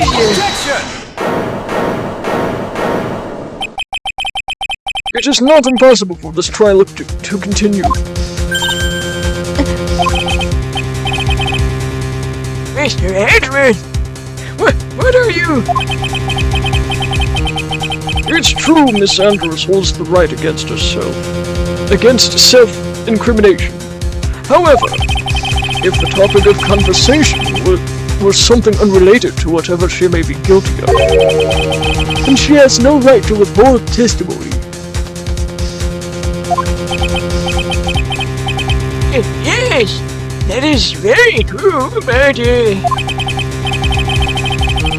Actually, there is one little thing that I am curious about. Miss Andrews, when you found the victim's dead body, you poured yourself a glass of juice. Yes. And?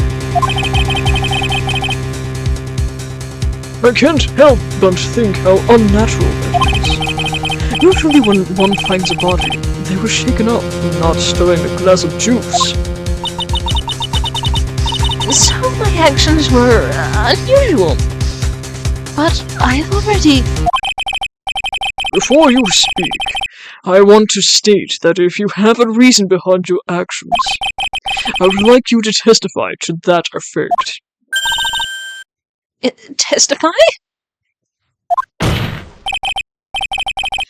Your Honor, I would like you to request that the witness testify again as to what happened when she first discovered the victim's body. Whatever we find out in this testimony should in no way implicate the witness.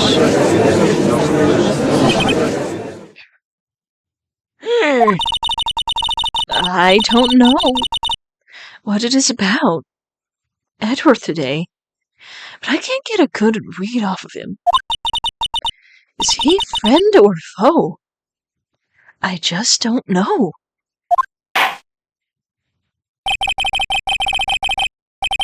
The court acknowledges the prosecution's request. Miss Andrews, if you please. When I found the body. That glass of juice. I didn't really pour it for myself. I was surprised when I walked into the room and saw it in that messy state. And he was sitting slumped over and tired looking in the corner. When I saw him sitting like that, the thought that he was dead didn't cross my mind. To be honest, I thought he had just fainted or something. So I went to pour him some juice. When I realized that he was dead, that's when I knocked the flower vase over.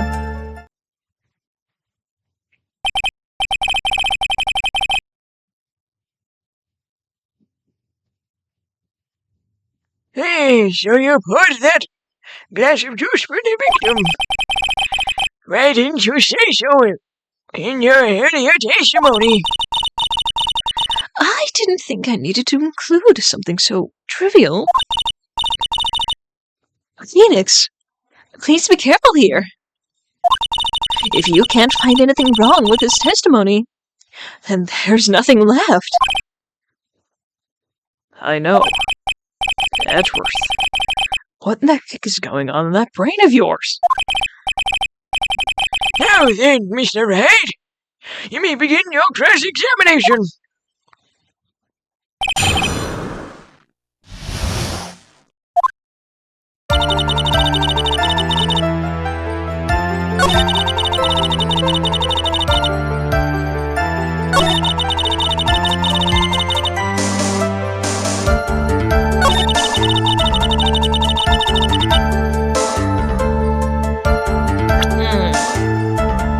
thought that he wasn't dead. Well, I don't know,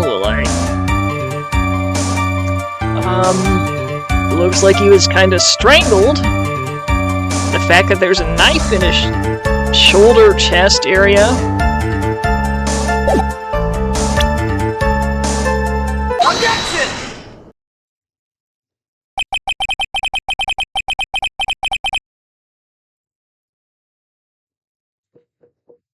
So you honestly didn't think he was dead when you found him?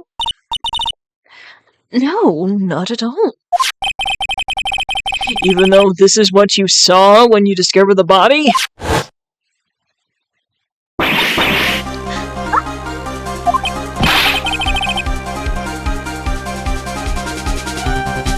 What is the meaning of this? Isn't it obvious, Your Honor? There's a knife sticking straight out of Mr. Corda's chest. Anyone who saw this scene would have immediately thought that here was a dead man. That's, well, you see...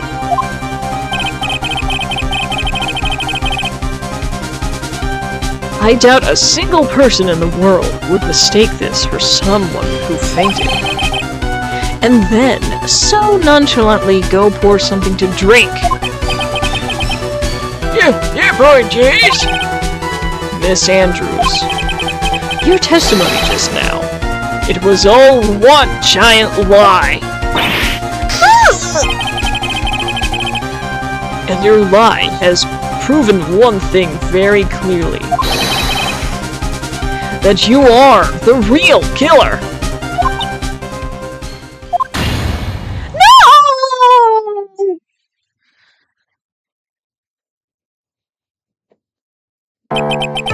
It looks like the defense has somehow brought the ugly truth to light.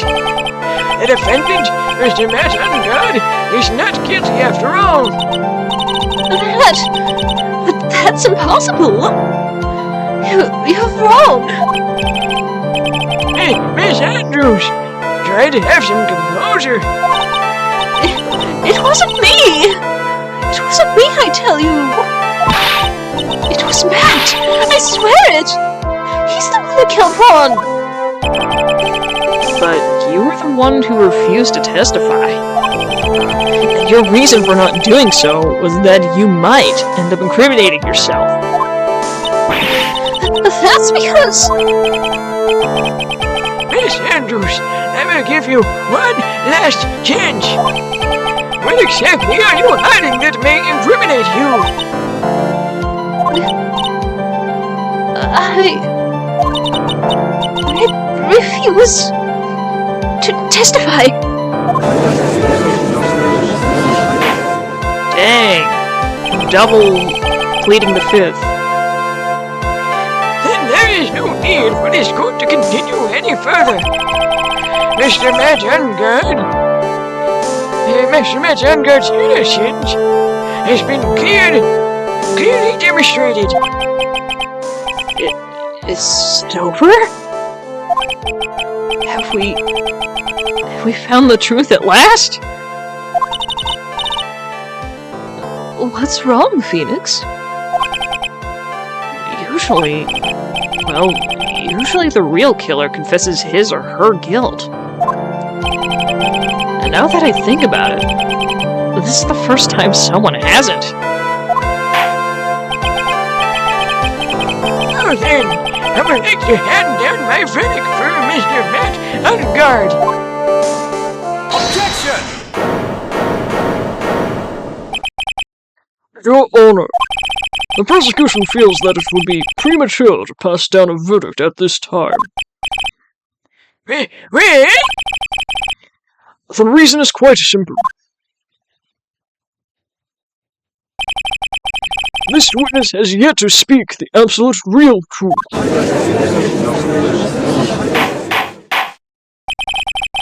The absolute real truth?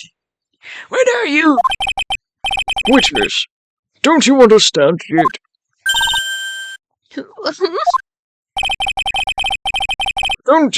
I don't know how planted this silly idea in your head. But as long as you protect yourself through your silence,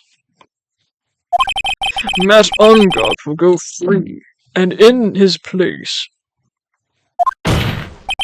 you will become the guilty party. What? That's a lie! I don't believe you! What? I was told... I spoke, that it would be all over, and Matt would never be declared guilty! What in the world is she talking about? Has she lost it? I can't speak about it. I'm too scared.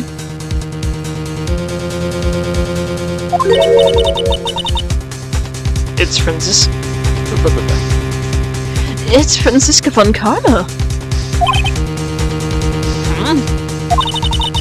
Don't you remember, Phoenix? Miss Andrews lives by gripping tightly onto the words of another. Because she doesn't have the strength to believe in herself. Then, right now, Miss Andrews is... Yesterday, she was tossed a lifesaver by Miss von Karma. Don't say a word, no matter what happens. If you do, Matt Ungard will be acquitted. Miss Andrews untiedly believes in those words right now, and is clinging onto them. Then what should we do? This is the first time I've ever come across anything like this. But Miss Andrews has to be the killer, right? All we have to do now is get her not guilty. That is my only priority. It wasn't me! I'm begging you! Please believe me! I didn't go on! No, please, someone, help me!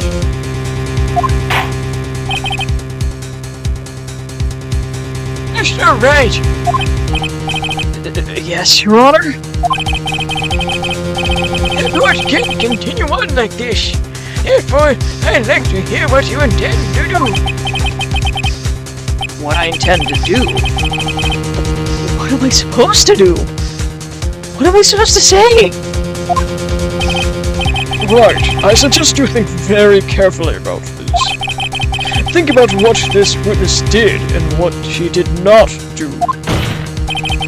And think about who is the real mastermind behind this crime. Who's the real mastermind?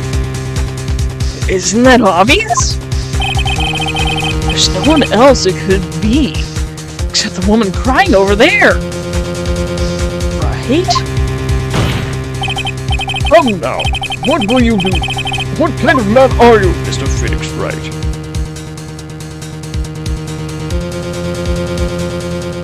Well, I guess we have to continue. I have to win a complete acquittal today. There's no way around that. But I can't bring myself to do it like this. Not when she's making a face like that. Miss Andrews, I would like to know what you were really hiding. Mr. Wright, are you sure you know what you're doing?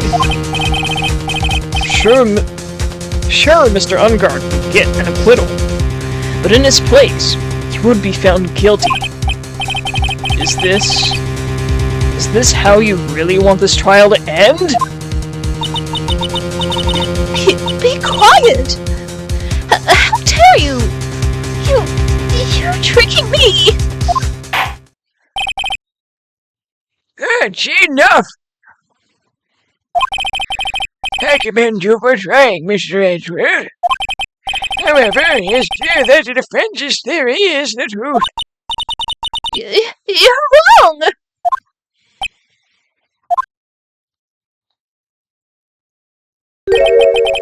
What a shame. I had hoped things wouldn't come to this. However... What is it, Mr. Edgeworth? Miss Andrews, since you absolutely refuse to testify, it falls upon my shoulders to disclose this to the court. Stop! Mr. Edgeworth? Each witness, how should I put this? She has an illness. What? And because of this illness, she had tried to commit suicide in the past. Stop! Please! No matter how much you want to hide it, it's no use. I have the evidence right here.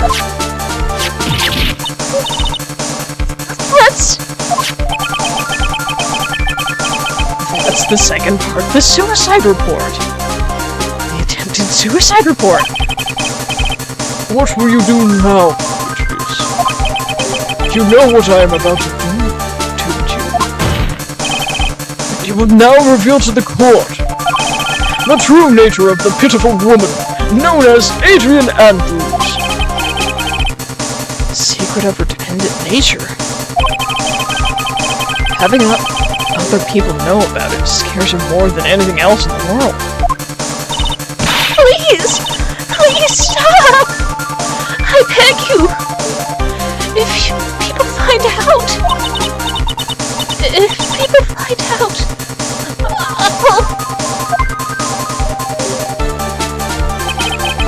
If you're going to say you would choose terror, that is of no concern to me.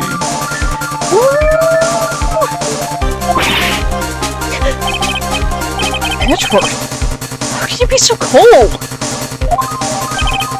However, before you die, I will pull the truth from your still breathing lips, no matter what I have to do. So, will you tell the court yourself, or shall I? Either is fine with me.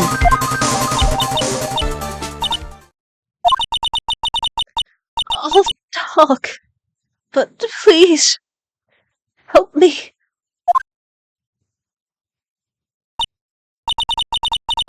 Nothing matters anymore.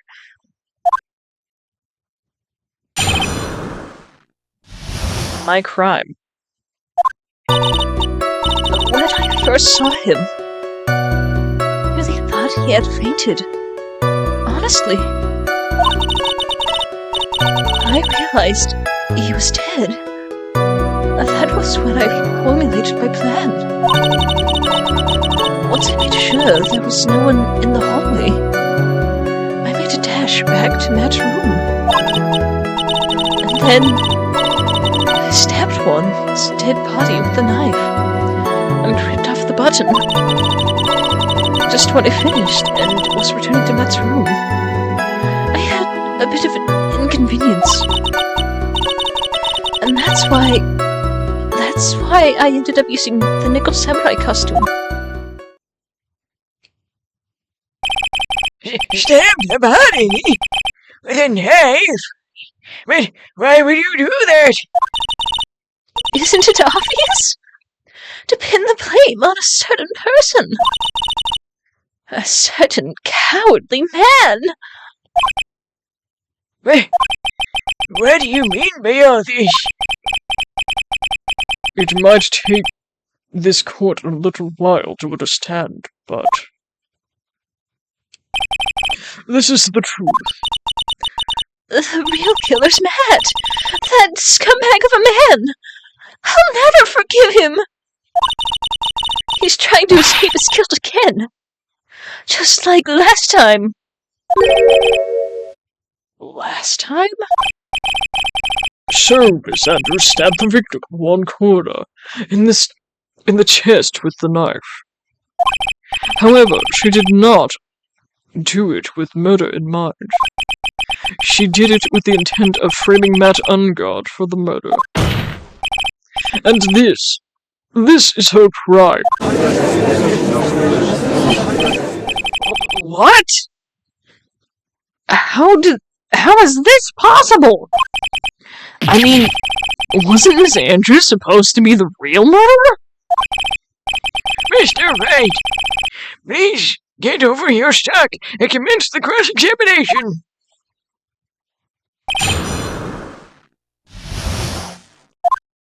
Alright. Although it did say there wasn't much left, for this part, anyway, I think I'm gonna go ahead and save and quit.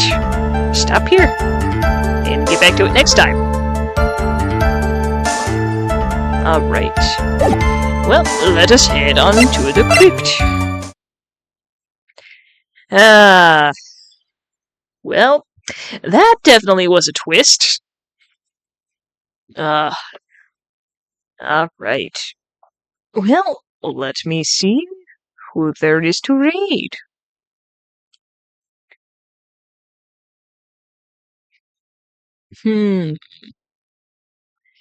It appears that we have Joe again doing some more Sonic Adventure.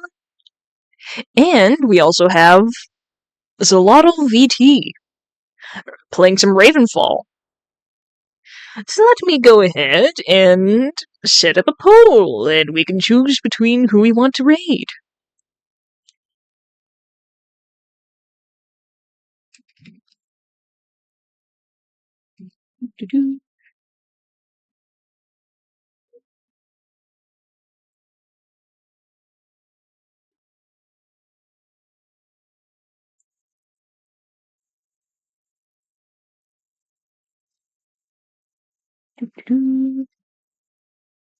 And starting for 1 minute.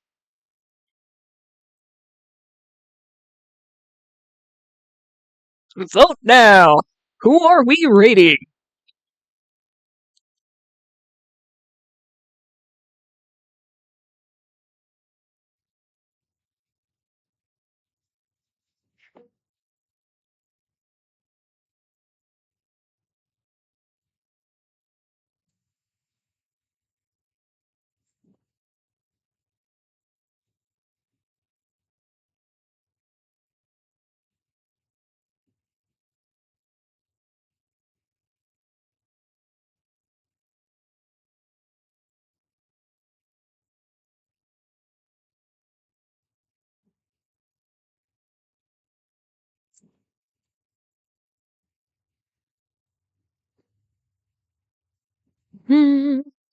Time's almost up. Alright. And it looks like we are heading to Joe. Let me set that up.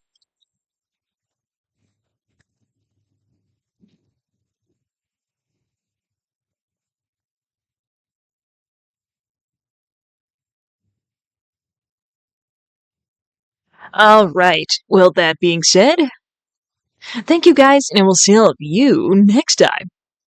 Bye-bye!